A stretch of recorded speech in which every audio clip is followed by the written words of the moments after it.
সংস্কার ও নির্বাচন সংলাপে আপনাদের সবাইকে স্বাগত জানাচ্ছি। আমি সাইফুল হক। এই অনুষ্ঠানটি সম্প্রচার হচ্ছে পূর্বী জুয়েলার্সের সৌজন্যে।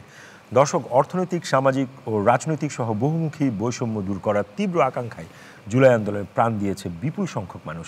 ছাত্র জনতার গণঅভ্যুত্থানে ফ্যাসিস্ট হাসিনা সরকারের পতনের পর প্রথম বাজেট ঘোষণা করল অন্তর্বর্তী সরকার। বিভিন্ন খাতের সংস্কার, উচ্চ মূল্যস্ফীতি, নানান পক্ষের দাবি দাওয়া পূরণে বাড়তি ব্যয়ের চাপ, রাজস্ব ঘাটতি, বিনিয়োগের ঋণাত্মক ধারা, এলডিসি উত্তরণের চ্যালেঞ্জ, নানান বাস্তবতার মাঝেই অর্থ উপদেষ্টা আগামী 2025-26 অর্থ বছরের জন্য 7,90,000 কোটি টাকার বাজেট প্রস্তাব করলেন। স্বাধীনতার পর এই প্রথম আগের বছরের মূল বাজেটের চেয়ে কম বাজেট দেওয়া হলো। প্রবৃদ্ধি কেন্দ্রিক ধারণা থেকে বেরিয়ে এবারে বাজেটে প্রাধান্য দেওয়া হয়েছে মানুষের জীবিকা, নিরাপত্তাকে। তবে প্রস্তাবিত বাজেট কতখানি বৈষম্য দূর করতে পারবে, বিনিয়োগে কতখানি গতি আনতে পারবে, গতানুগতিক ধারা থেকে সত্যিকার অর্থে কতখানি বেরোতে পেরেছে, মূল্যস্ফীতি কতটুকু নিয়ন্ত্রণ করতে পারবে, খরচের টাকার সংস্থান কতখানি হবে ইত্যাদি নিয়ে কেউ কেউ প্রশ্ন তুলেছেন। আর এই সব প্রশ্নকে সামনে রেখেই আজ আমাদের আলোচনা, নতুন বাজেটে নতুন কি। আর এই বিষয়ে আলোচনার জন্য আজ আমাদের সঙ্গে স্টুডিওতে রয়েছেন এনবিআরের সাবেক সদস্য মোহাম্মদ ফরিদউদ্দিন, রয়েছেন অর্থসূচকের সম্পাদক জিয়াউর রহমান, আমাদের সঙ্গে আরও রয়েছেন বিডি জবসের প্রতিষ্ঠাতা ফাহিম মাসরুর, রয়েছেন ঢাকা বিশ্ববিদ্যালয়ের অর্থনীতি বিভাগের অধ্যাপক ডক্টর সাদাত হোসেন সিদ্দিকী, এবং আমাদের সঙ্গে স্টুডিওতে আরও রয়েছেন এনসিপির যুগ্ম সদস্য সচিব আলাউদ্দিন মোহাম্মদ। এছাড়াও আমাদের সঙ্গে পুরো অনুষ্ঠান জুড়ে জুমে যুক্ত আছেন সিপিডির গবেষণা পরিচালক ডক্টর খন্দকার গোলাম মোয়াজ্জেম। দর্শক, বাজেট নিয়ে আপনিও আপনার প্রত্যাশা ও শঙ্কার কথা আমাদেরকে জানাতে পারেন, তুলে ধরতে পারেন আপনার মতামত, করতে পারেন প্রশ্ন। এজন্য ফোন করুন, স্ক্রলে কিংবা সোশ্যাল মিডিয়াতে দেওয়া যে নম্বরটি রয়েছে সেখানে। আমরা আপনার ফোনের অপেক্ষায় থাকলাম। সরাসরি চলে যাচ্ছি মূল আলোচনায়। শুরুটা করতে চাই ঢাকা বিশ্ববিদ্যালয়ের অর্থনীতি বিভাগের অধ্যাপক ডক্টর সাদাত হোসেন, আপনাকে দিয়েই। যেমনটি আমাদের আজকের অনুষ্ঠানের শিরোনাম, নতুন বাজেটে নতুন আমরা কি দেখলাম, এটা যদি বলেন। জি, ধন্যবাদ। দেখুন, যে বাজেট একটা গতানুগতিক ধারায় হয়েছে, কিন্তু কিছু সংযোজন এবং বিয়োজন হয়েছে। প্রথম অবস্থায় সংযোজন যদি বলেন, জুলাই আগস্টকে কেন্দ্র করে ওই পরিবারগুলোকে সহায়তা দেওয়ার কথা, সেই বরাদ্দটুকু রয়েছে। আর বাকি জায়গাগুলো যেটা বলা হচ্ছে যে আপনি নিজেই বললেন যে প্রবৃদ্ধির ধারা থেকে আমরা একটু সরে গিয়ে, বিষয়টা হচ্ছে যে প্রবৃদ্ধির ধারা থেকে যদি সরে যান তাহলে আপনি নিশ্চয়ই বৈষম্যকে কমানোর যে সেই জায়গাটায় প্রাধান্য দেওয়া হয়েছে। কিন্তু প্রকৃতপক্ষে আমরা যদি বাজেটটাকে একদম ইন্ডিপেন্ডেন্টলি অ্যাসেসমেন্ট করি, মনে হবে যেন বিগত সরকারের যে বাজেট দিত তারই বাড়ানো কমানো, একটু কিছু সংযোগ করা।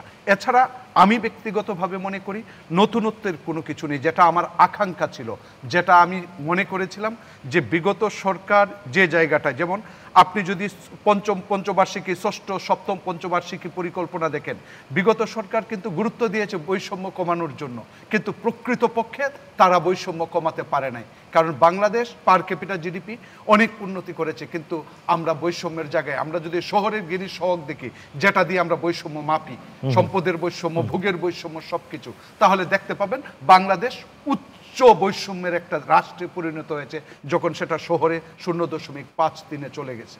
অতএব সেই জায়গা থেকে আমাদের টেনে ধরার, সবার লক্ষ্য ছিল যে টেনে ধরবেন এই জায়গাটাকে, তাহলে টেনে ধরার জন্য কি করা উচিত ছিল, সেই জায়গাটা আমি মনে করি সেই জায়গাটা উচিত ছিল হচ্ছে যে আপনি বৈষম্য কমাবেন, তাহলে ধনী ব্যক্তির সকল মানুষের করের আওতায় আসে সেই জায়গাটা আপনি নিশ্চিত করেন।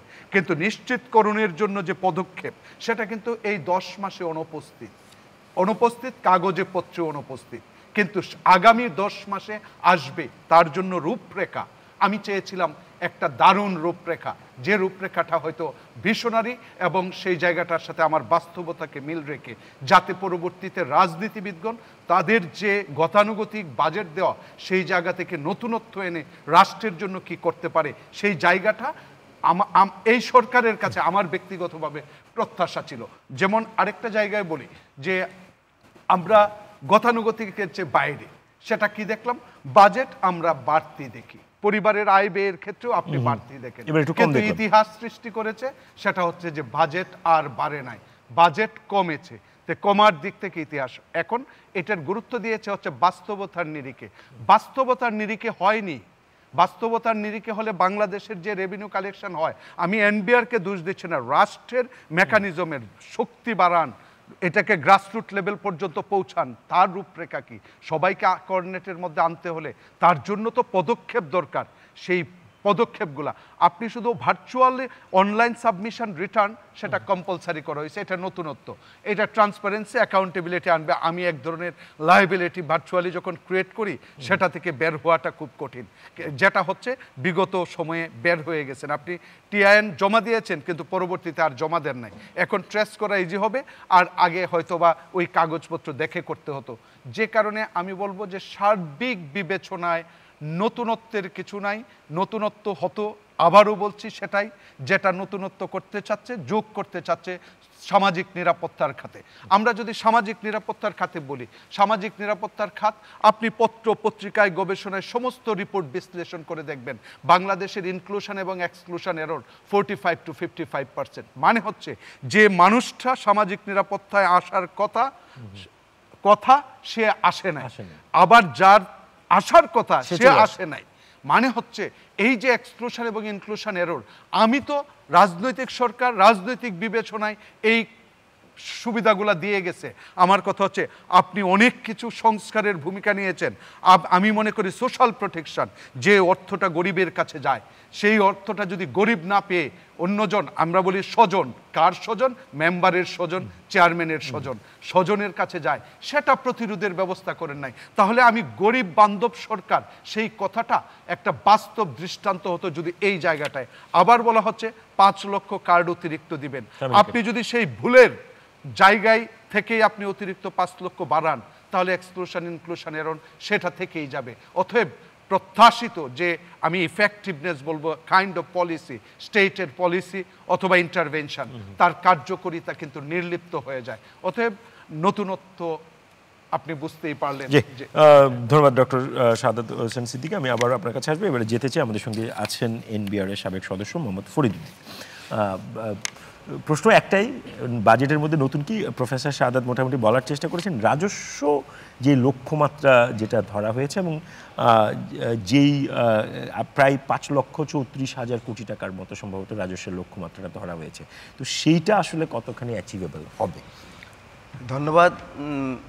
যে রাজস্ব লক্ষ্যমাত্রা যেটা ধরা হয়েছে সেটা আসলে বিগত বছরগুলির যে রাজস্ব লক্ষ্যমাত্রা এবং যে কালেকশন, তার সাথে যদি মিলিয়ে দেখেন তাহলেই বোঝা যাবে যে কতটা অ্যাচিভেবল হবে।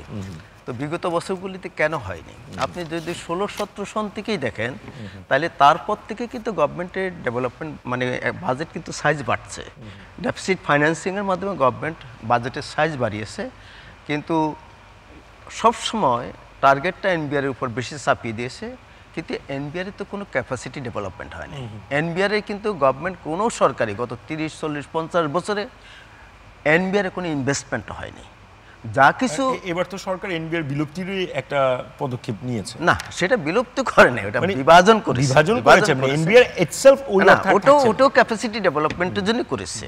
না, সেটা তো শেষ পর্যন্ত আর করা যাচ্ছে কি? না, যাচ্ছে, যাবে, এটা হচ্ছে, এটা হবে, তো হতেই হবে, এটা হতে হবে, কোনো বিকল্প নাই।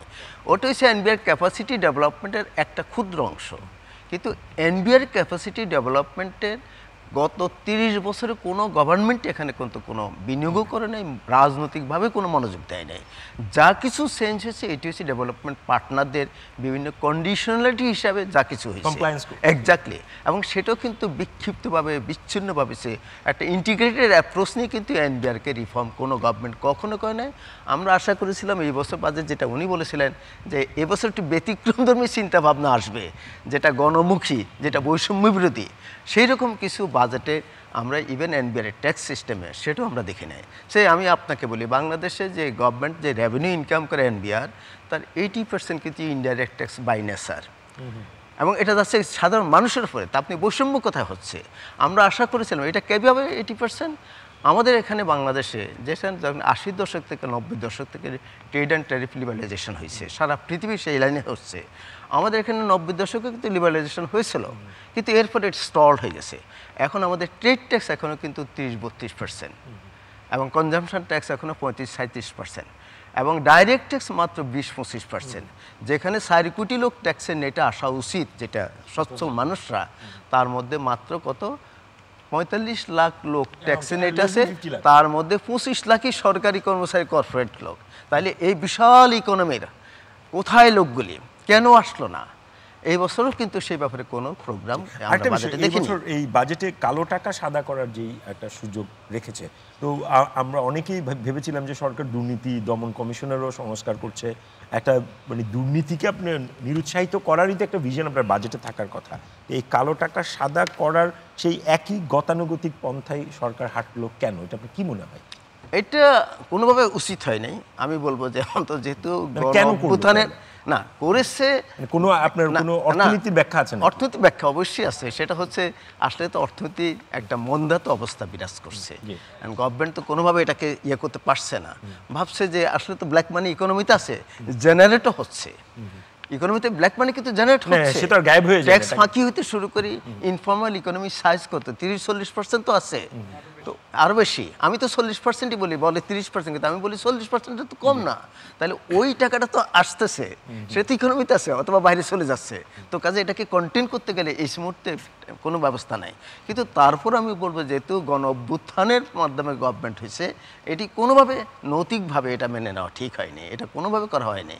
অন্য বিকল্পগুলি চিন্তা করা হচ্ছিল। ফর এক্সাম্পল, যে আমি যেটি বলেছি যে আপনার ইনডাইরেক্ট ট্যাক্স থেকে বাজেটে এটা হচ্ছে ইনডাইরেক্ট ট্যাক্সে সরে এসে, কারণ ওটা ইম্প্যাক্ট করে গণমানুষ করে, সাধারণ মানুষ করে, এবং গভর্নমেন্টের প্ল্যান থাকা হচ্ছে যে যাতে ডাইরেক্ট ট্যাক্সের দিকে আমরা যেতে পারি। আপনি জানেন না 2016-17 সালে দিদিন অর্থমন্ত্রী বলেছিল যে বাংলাদেশ আগামী 4-5 বছরে আমাদের রেভিনিউর 50% আমরা ডাইরেক্ট ট্যাক্স থেকে আদায় করবো, কিন্তু আনফরচুনেটলি আমরা যেখানে ছিলাম ওখানে রয়ে গেছি। ধন্যবাদ। আমি আবারও আসবো আপনার কাছে, এবারে যেতে চাই বিডি জবসের প্রতিষ্ঠাতা AKM ফাহিম মাসুর, আপনার কাছে একই প্রশ্ন, প্রথম রাউন্ডের প্রশ্ন, যে নতুন বাজেটে নতুনত্ব আপনি কি দেখলেন? অলরেডি ডক্টর শাহাদাত বলেছে নতুনত্ব আসলে কিছু নাই, হ্যাঁ, বাট আমাদের প্রত্যাশা অনেক বেশি ছিল। আমি যদি বলি যে এই সরকারের কিন্তু ঘোষিত নীতি তিনটা, গত কয়েকদিন আগেও আমাদের কয়েকজন উপদেষ্টা বারবার করে বলেছিল যে আমাদের তিনটা ঘোষিত নীতি যে কাজ করছে সেটা হচ্ছে বিচার, সংস্কার এবং নির্বাচন। নির্বাচনটা বুঝলাম এটা মাছ মোর পলিটিক্যাল ব্যাপার, এবং এখানে অনেক কিছু সবার সাথে ঐক্যমত করে করতে হবে, কিন্তু বিচার আর সংস্কারটা কিন্তু আসলে সরকারেরই করার কথা, বা লিডটা সরকারেরই নেওয়ার কথা। বিচার হচ্ছে অফকোর্স, বাট বিচার কি আসলে আমাদের শুধুমাত্র গত কয়েক বছর, গত জুলাই অগাস্টের যে মর্মান্তিক আমাদের 1,500 ছোট ভাই বোনেরা মারা গেছে শুধু সেটারই, নাকি আসলে গত 15 বছরে যেই অনাচার অত্যাচার হয়েছে সেটারও কিন্তু আসলে বিচার হওয়ার কথা। তো আপনি একটু আগে যেটা বললেন এবং ফরিদ ভাইও যেটা বললেন, আমি সম্পূর্ণ একমত। আমি বলছি আমি বিচার করব, আবার এদিকে কালো টাকাকে সাদা করার অপশন রাখা হয়েছে। তো প্রথমেই তো আমি মনে করি যে জুলাইয়ের স্পিডের সাথে সবচেয়ে বড় কনফ্লিক্ট, এবং আমি এটা আসলে এখনো ভেবে পাচ্ছি না যে বর্তমান সরকার, এটা যদি একটা পলিটিক্যাল সরকার করতো আমি আসলে এটাকে অন্যভাবে দেখতাম, যে এই বর্তমান সরকার যারা আসলে এই 1,500 মানে তরুণ তাজা প্রাণের রক্তের উপরে এসেছে, তারা কিভাবে এটা করে, এটা আমার আসলে এখনো বোধগম্য হচ্ছে না। নাম্বার ওয়ান, আপনি যেটা বললেন যে কেন করেছে, এটা আসলে আমার কাছে মনে হয় যে ইস্যুটা মানে সরকারের যারা মানে এটা তো খোলামেলাভাবে বলতে হবে, যেহেতু ফরিদ ভাই এখানে আছে, বাজেট আসলে কখনো সরকারের উচ্চ পর্যায়ে থেকে করা হয় না, বাজেট আসলে করে হচ্ছে সচিবালয় এবং এনবিআরই করে। হ্যাঁ, এখন আমরা জানি আনফরচুনেট মানে ইনসিডেন্টালি এই জুলাই অভ্যুত্থানের পিছনে কিন্তু একটা বড় ট্রিগার কিন্তু ছিল আসলে, আমরা এখন সামনে কোরবানি ঈদ আছে, ছাগল কাণ্ডর কিন্তু আলটিমেটলি আমরা জানি একজন এনবিআর এর সদস্যই কিন্তু তারই পরিবার থেকে হয়েছিল। আপনি এটা আমরা সবাই জানি যে গুলশান বনানী বা বড় বড় ধানমন্ডি এরিয়ার যত অ্যাপার্টমেন্ট আছে, লোকে ভাবে যে রাজনীতিবিদরা ব্যবসায়ীরা কিনে, রাজনীতিবিদরা এত বোকা না, তারা টাকা বিদেশে পাচার করে। হ্যাঁ, ব্যবসায়ীদের আসলে ব্যাংকের টাকা দিয়ে অ্যাপার্টমেন্ট কিনে না। আপনি খোঁজ নিয়ে দেখেন 90% আসলে সরকারি দুর্নীতি বা সরকারি কর্মকর্তা কর্মচারীরা অ্যাপার্টমেন্ট কিনে। তা আপনি আমার মনে হয় প্রশ্নটা পেয়ে যাচ্ছেন আনসার, যে কেন এই বাজেটেও কালো টাকা সাদা করা হচ্ছে, অ্যাপার্টমেন্টের জন্য রাখা হয়েছে। আমি কিন্তু গাড়ি কেনার জন্য কালো টাকা সাদা করা যাচ্ছে না, অ্যাপার্টমেন্টের জন্য করা যাচ্ছে। এনিওয়ে, তো সেটা একটা ব্যাপার। আর মানে আবার যেহেতু বিচারের ব্যাপারটা আমি বললাম, এখন সংস্কার, আমরা এত কিছু সংস্কার বলছি, আমরা পুলিশ সংস্কার, অ্যাডমিনিস্ট্রেটিভ সংস্কার সব কিছুই বলছি, কিন্তু আসলে আমাদের অর্থনীতিরও তো একটা সংস্কার আমরা সবাই, আমি যেহেতু প্রাইভেট সেক্টর থেকে বলছি, কন্টিনিউয়াসলি বলা হচ্ছে যে অর্থনৈতিক সংস্কার। এখন অর্থনৈতিক সংস্কারের ব্যাপারটা আসলে কি? যেই জিনিসগুলো আমরা গত 10-15 বছর ধরে দেখেছি, কিছু অলিগার্ক আমাদের ব্যবসার পলিসি, ট্যাক্স পলিসি সবগুলোকে কুক্ষিগত করে রেখেছে। আমাদের কিন্তু দাবি ছিল এই সরকার পরিবর্তনের পরে সেই জায়গাটাতে আসলে ধরা হবে, সেই ইকোনমিক রিফর্মটা ধরা হবে। ইকোনমিক রিফর্মের সবচেয়ে বড় দলিল কিন্তু আসলে বাজেট। আমার কাছে মনে হয়েছে আজকে অর্থমন্ত্রী, মাননীয় অর্থমন্ত্রী একটা গ্রেট অপরচুনিটি মিস করেছে, যেখানে উনি একটা অর্থনৈতিক সংস্কারের একটা রূপরেখা বা রোডম্যাপ দিতে পারতো। আমি আসলে মনে হয়েছে যে এটা যখন শুনছিলাম মনে হচ্ছিল এটা তো গত বছরের বাজেটের কপি পেস্ট। তো সেই জায়গাটাতে আমি কোনো ধরনের সংস্কারের কোনো নামগন্ধ আসলে দেখি। ধন্যবাদ AK ফাহিম মাসুর। আমি আবার আসবো, এবারে যেতে চাই এনসিপির যুগ্ম সদস্য সচিব আলাউদ্দিন মোহাম্মদ আপনার কাছে। যেই জায়গা থেকে আলোচনাটাতে আমরা আপনার কাছে আসতে চাই যে একটা গণ অভ্যুত্থানের ভেতর দিয়ে একটা সরকার এলো, গণ অভ্যুত্থানের যে স্পিরিট, সেই স্পিরিটটা আসলে কতখানি বাজেট আপনি দেখলেন? ধন্যবাদ। আপনার মাধ্যমে এখানে যারা দেখছেন সবাইকে ধন্যবাদ জানাচ্ছি। মূলত গণ অভ্যুত্থানের মাধ্যমে যে সরকার আসলেন তাদের 9 মাস পূর্তিতে আমরা যেই বাজেটটা দেখলাম, আমরা কিন্তু গত অগাস্টেই যেই আগের যে বাজেটটা ছিল সেটার রিভিশনটা আমরা চেয়েছিলাম। মূলত সেটার মাধ্যমে আমরা দেখেছি প্রথমত গভর্নমেন্ট তার যে কমিটমেন্ট পুনরায় নির্মাণ অগাস্টেই করতে পারতেন কিংবা সেপ্টেম্বরে, তার সেই সুযোগ ছিল। তাহলে আমরা দেখতাম যে সত্যিকার অর্থে গণ অভ্যুত্থানের যে একেবারে তাজা আপনার আকাঙ্ক্ষা, কি চাচ্ছে মানুষ, একদম আপনার দেয়ালে দেয়ালে যেই আপনার সংস্কারের যে দাবি, তরুণদের যেই আপনার রাষ্ট্রের কাছে প্রত্যাশা, অনেকগুলো বিষয় হতো তখন আমরা দেখতে পেতাম। কিন্তু সত্যিকার অর্থে তখনই আমরা যারা আন্দোলন করেছিলাম, রাস্তায় ছিলাম, আমাদেরকে হতাশ করেছে যে আসলে গভর্নমেন্ট ফেসিজম চলে গিয়েছে, ফেসিস্টরা চলে গিয়েছে এখানকার। কিন্তু তাদের যে রেখে যাওয়া পুরো 1 বছরের বাজেট, তারা কি করবে, লুটপাটের যে বাজেটটা, সেই বাজেটটা কিন্তু তারা রেখেই একটা বছর অতিবাহিত করেছে। এটা দুঃসহ ছিল। তো এই বাজেটটা মূলত আমাদের কাছে এটা ছিল যে একটা অ্যাসেসমেন্ট যে সত্যিকার অর্থেই গভর্নমেন্ট কি অর্থনৈতিক কর্মসূচির দিক থেকে পুরাতন যে ব্যবস্থা সেখান থেকে নতুন কিছু করতে পারবে কিনা। তো আমরা যেই বাজেটটা আজকে দেখলাম, সেখানে দেখলাম যে মূলত ছাত্রদের আন্দোলনের মাধ্যমে ছাত্র এবং জনতার যে গণ অভ্যুত্থান সৃষ্টি হয়েছে, প্রথমত এই সরকার শিক্ষা কমিশন গঠন না করে একটা বড় আপনার হতাশার জন্ম দিয়েছে বাংলাদেশের যারা সত্যিকার অর্থেই বাংলাদেশের টেকসই উন্নয়ন চায় এবং মানব উন্নয়ন চায়, যারা শিক্ষা, স্বাস্থ্য এবং সামাজিক কর্মসূচি খাতে এবং সত্যিকার অর্থে একটি সংহত সমাজ প্রতিষ্ঠার যারা স্বপ্ন দেখে, তাদের প্রত্যাশার একটা গুড়েবালি হয়েছে এই ধরনের কর্মকাণ্ডে। সো আমরা দেখেছি যে এই বাজেটেও আপনি দেখবেন যে অনেক আলোচনা সমালোচনা আছে, বাট ডেফিনেটলি অনেকগুলো ভালো দিকও আছে। কিন্তু সবচেয়ে মানে বাজে যে জিনিসটা দৃষ্টিকটু সেটা হলো যে এই শিক্ষার্থীদের আন্দোলনের মাধ্যমে সংগঠিত সরকার শিক্ষার্থীদের উন্নয়নে অথবা শিক্ষা ব্যবস্থার উন্নয়নে তাদের কোনো কর্মসূচি নেই, তাদের কোনো মহাপরিকল্পনা নেই, এবং তারা সত্যিকার অর্থে বাজেটের মধ্যেও তারা শিক্ষার ব্যয় বরং কমিয়েছে। যেখানে আসলে এই বছর আমরা মনে করি যে এই সরকার আসলে সত্যিকার অর্থেই ট্রুলি একটা আপনার জনপ্রতিনিধিত্বমূলক সরকার, যারা শুধুমাত্র ভোটের 40-50% ভোটের মাধ্যমে সরকার গঠিত হয়নি, বরং রাস্তাঘাটে জন অভ্যুত্থানের নেতৃত্ব দাও, রক্ত দাও তরুণদের বিনিময়ে, জনতার বিনিময়ে সরকার এসেছে। তারা ইচ্ছা করলে যদি অনেক স্বপ্নিক পরিকল্পনা যদি নিত, তারপরেও না কোনো গোষ্ঠী থেকে বাধার সম্মুখীন হতেন। পাশাপাশি স্বাস্থ্য খাতে একটা বড় হতাশার জায়গায় আমরা দেখেছি। আমরা জুলাই গণ অভ্যুত্থানের যারা আহত, তারা এখনই কিন্তু বাংলাদেশের যে আধামরা যে সরকারি হসপিটাল, সেখানে আপনারা দেখেন যে বিভিন্নভাবে আন্দোলন করেছে, হসপিটালের মধ্যে আপনার বিষ পানে আত্মহত্যার প্রচেষ্টা চালাচ্ছে। এই ধরনের অবস্থার ভিতরে আমরা দেখেছি যে একটা খবর আছে যে কয়েকদিন আগে স্বাস্থ্য খাতের যে সংস্কার কমিশন তাদের সংস্কার পুনর্মূল্যায়ন করছে, বাট বিষয়টা হলো যে আপনার হাতে যে সুযোগটা আছে, এই সুযোগটা কিন্তু আমরা রাজনৈতিক সরকার আসতে তার ইশতেহারের ভিত্তিতে যে নতুন এজেন্ডা আসবে, আমরা তার বাইরে কিছু আসলে চাইতেও পারবো না, বাইরে কিছু দিতেও পারবে না। কিন্তু এই গভর্নমেন্ট পারতেন শিক্ষা এবং স্বাস্থ্যে একটা বড় ধরনের আপনার ম্যাসিভ চেঞ্জ নিয়ে আসতে, যেটা সত্যিকার অর্থেই আমরা ডক্টর ইউনূসের যেই মানে তার যে সোশ্যাল বিজনেস 3.0 পলিসি কিংবা তার যেই আপনার বিশ্ব অর্থনীতিকে বদলে দেওয়ার যে স্বপ্ন, এই স্বপ্নের আসলে কোনো রিফ্লেকশন দেখতে পাচ্ছি। ধন্যবাদ আলাউদ্দিন। আমি আবারও আসবো আপনার কাছে। এবারে যেতে চাই অর্থ সূচকের সম্পাদক জিয়াউর রহমান। সবাই মোটামুটি বাজেটের দুর্বল দিক বলছে, আপনি কোনো সবল দিক পেলেন কিনা এই বাজেটে, সেটা যদি একটু বলেন। মোটা দাগে যে খুব বেশি সবল দিক আছে সেটা না, তবে সবল দিক যদি আপনি মন্দের ভালো বলতে চাচ্ছেন, সেটা হলো যে আগের সরকারগুলো যেরকম চমক তৈরি করা কিংবা নিজেদের অনিয়ম দুর্নীতিকে গল্পের আড়ালে, উন্নয়নের গল্পে আড়াল করার জন্য ফুলে ফাঁপিয়ে বাজেটটা বানাতো, দুটি উদ্দেশ্যে। একটা হলো আড়াল করা, চমক তৈরি করা, আর আরেকটি হচ্ছে বেশি বরাদ্দ মানে বেশি চুরি করার সুযোগ। জি। সুতরাং এই জায়গায় হয়তো একটা একটা লাগাম লাগাম টানা টানা হয়েছে। এইটা হলো পজিটিভ দিক। এর বাইরে আর আসলে যে অর্থে যে ধরনের পজিটিভ দিক থাকা উচিত ছিল, থাকতে পারতো, সেই জায়গাগুলো আসলে মিস করে গেছেন।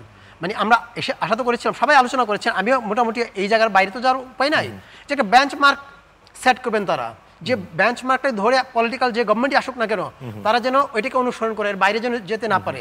আপনার এই সরকার হলো জুলাই বিপ্লবের সরকার, তাই না? জুলাই বিপ্লবের মূল স্পিরিটটা কি ছিল?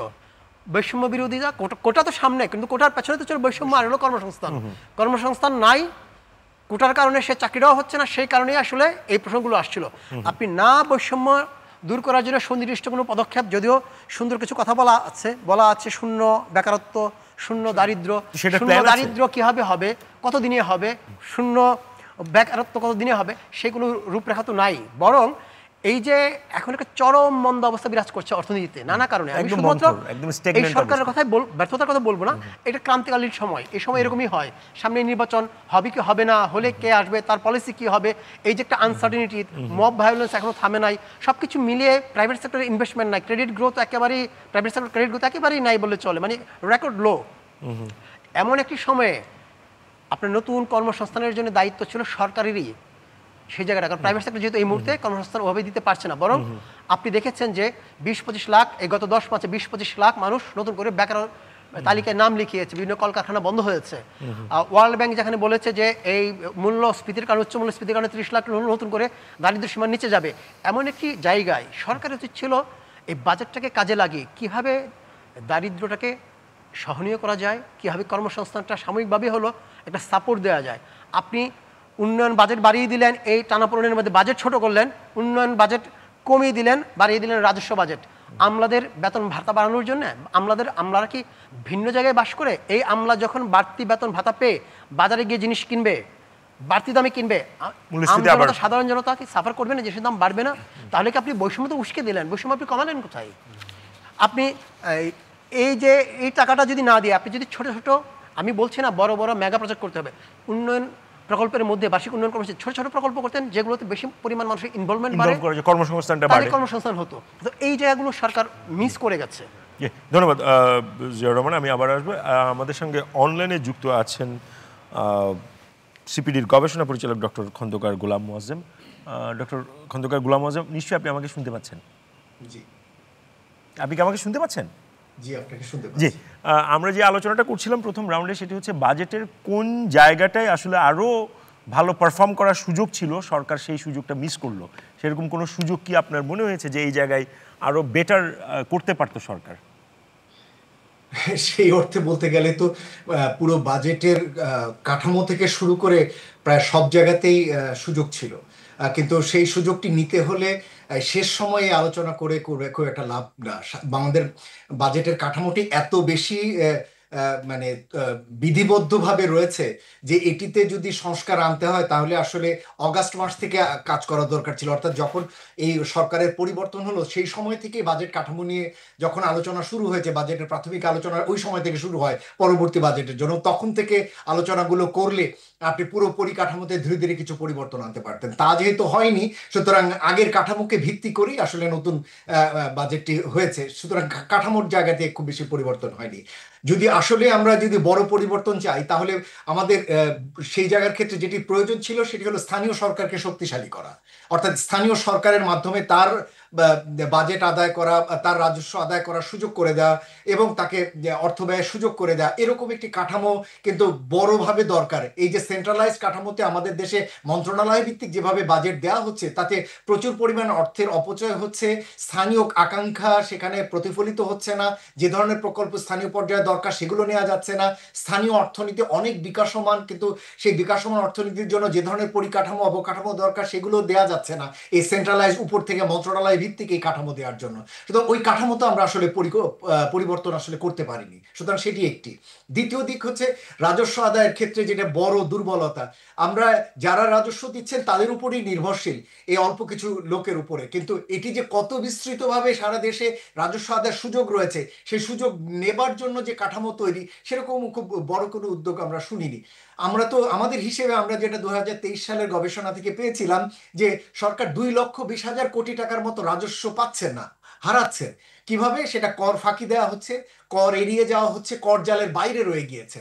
আমাদের 2018 সালের একটি হিসেবে আমরা পেয়েছিলাম যে 67% যারা কোটি কোটি টাকা আয় করেন তারা রাজস্ব এই কর কাঠামোর বাইরে তারা।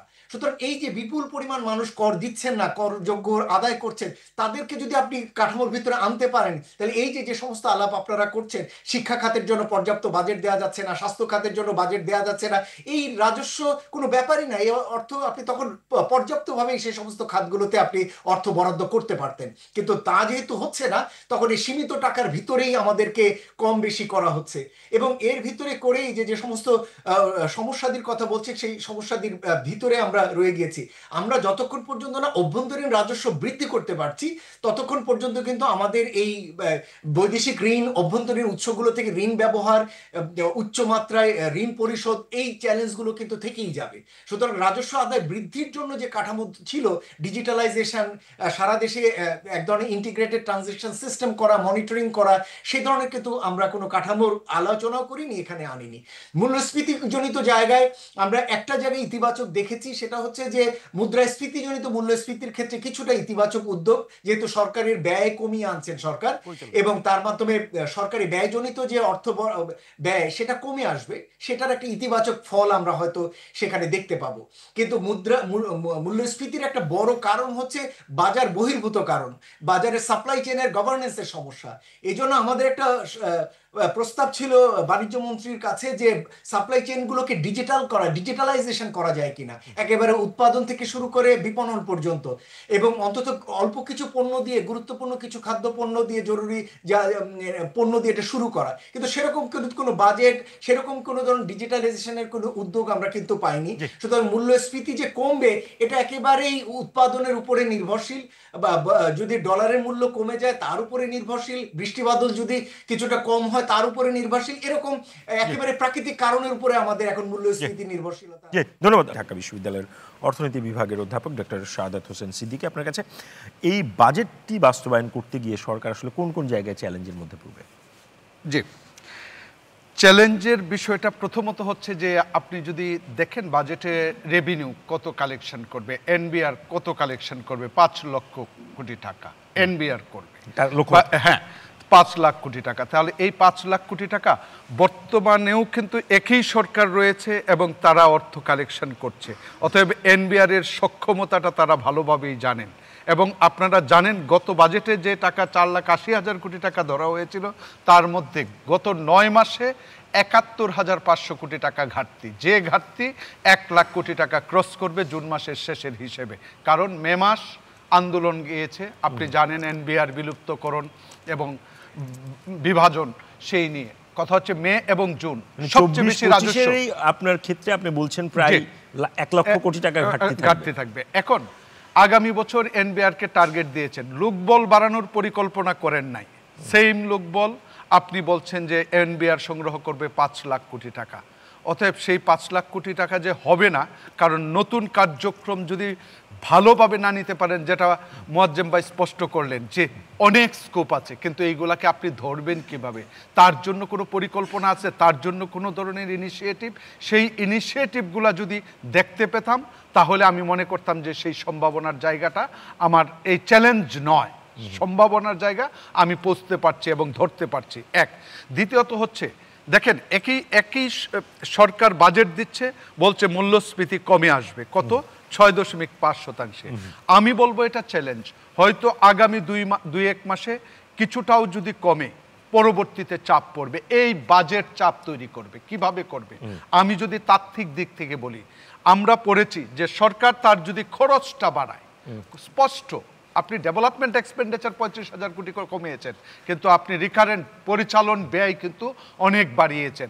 তাহলে পরিচালন ব্যয় বাড়া মানে জি বাড়া মানে হচ্ছে আপনার যদি ঘাটতি পড়ে, সেই ঘাটতি যদি আরো বেশি হয় বলতে হচ্ছে আরো বেশি হয়, কারণ আপনিই বলছেন অর্থনীতিতে মন্দা, আমরা প্রবৃদ্ধির দিকে যাচ্ছি না। আপনি যখন প্রবৃদ্ধির দিকে যাবেন না, আয় থেকেই মানুষ ট্যাক্স পায়, অতএব আয়ের দিক স্যাক্রিফাইস করলে ট্যাক্সের উপর যে কম আসবে ট্যাক্স, সেটা স্পষ্টভাবে বলা যায়। এক, আরেকটা জিনিস হচ্ছে জি যখন বাড়ে, ডেফিসিট যখন তৈরি হয়, তখন সরকার ঝাঁপায় পড়ে কোথায়? ব্যাংকে। কারণ প্রিন্টের কথা বলা নাই, এই বাজেটে প্রিন্ট মানি থেকে সংগ্রহ করবে বলা নাই। বলা নেই। কথা হচ্ছে যে তাহলে কোথায় যাবেন? ব্যাংকে। ব্যাংক। গভর্নর মহোদয় বলছেন 12-14টা ব্যাংকের অস্তিত্ব নাই। কিছুদিন আগে বাংলাদেশ ব্যাংক সার্কুলার জারি করছে যারা এই ক্রাইটেরিয়া ফুলফিল করবে না তার মধ্যে আরো 10-12-14টা ডিভিডেন্ড দিতে পারে নাই। অতএব সমস্ত ব্যাংক, অর্ধেকের বেশি ব্যাংক দুর্বল, অতি দুর্বল, নাই। আপনি বাঁচিয়ে রেখেছেন 29,500 কোটি টাকা প্রিন্ট করে, যেটা মূল্যস্ফীতি কমানোর জন্য আপনি সংকুচন করছেন, 29,500 কোটি টাকা প্রিন্ট করে ছেড়ে দিলেন। কন্ট্রাডিক্টরি সরকারের। একই সাথে আমি বলি, সরকার বলছে যে এই টাকা তাহলে কোত্থেকে নিবে? ব্যাংক থেকে নিবে। ব্যাংক থেকে যখন নিবে, আমরা সরাসরি বলি সরকার যত নিবে প্রাইভেট ইনভেস্টমেন্ট তত কমবে। এখন কমার আমি একটা এক্সাম্পল দিই। আমার জিডিপিতে যদি প্রাইভেট এবং পাবলিক ইনভেস্টমেন্টের কথা চিন্তা করেন, 1 টাকা যদি সরকারের চিন্তা করেন, আরো বাকি 4 টাকা চিন্তা করতে হয় প্রাইভেট, অর্থাৎ 4 টাইমস হায়ার। তাহলে আপনি 1 টাকা দিয়ে যখন আঘাত করেন 4 টাকার উপরে, তার মানে সেই জায়গাটায় আরো বড় ক্ষত তৈরি হবে।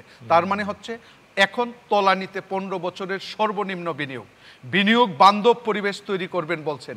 বিনিয়োগ বান্ধব পরিবেশ তৈরি করতে হলে কস্ট অফ ডুইং বিজনেস, প্রথমেই কস্ট অফ ক্যাপিটালের দিকে তাকাতে হবে।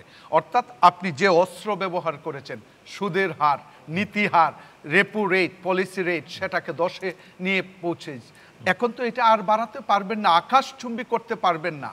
তাহলে আকাশচুম্বী করলে মানুষ তো তখন জিনিসপত্রের দাম আরো বেড়ে যাবে কস্ট অফ ক্যাপিটালের কারণে, মূল্যস্ফীতি বাড়বে। অতএব আমি বলবো গ্রোথ সংকুচনের দিকে যেহেতু যাচ্ছে, গ্রোথ যতদিন পর্যন্ত প্রবৃদ্ধির দিকে না যাবে তখন হবে না। জি বাড়ার কারণে, জি মানে হচ্ছে আমরা বলি সামষ্টিক চাহিদার একটা কম্পোনেন্ট, অতএব সেটা মূল্যস্ফীতিকে উস্কে দেয়।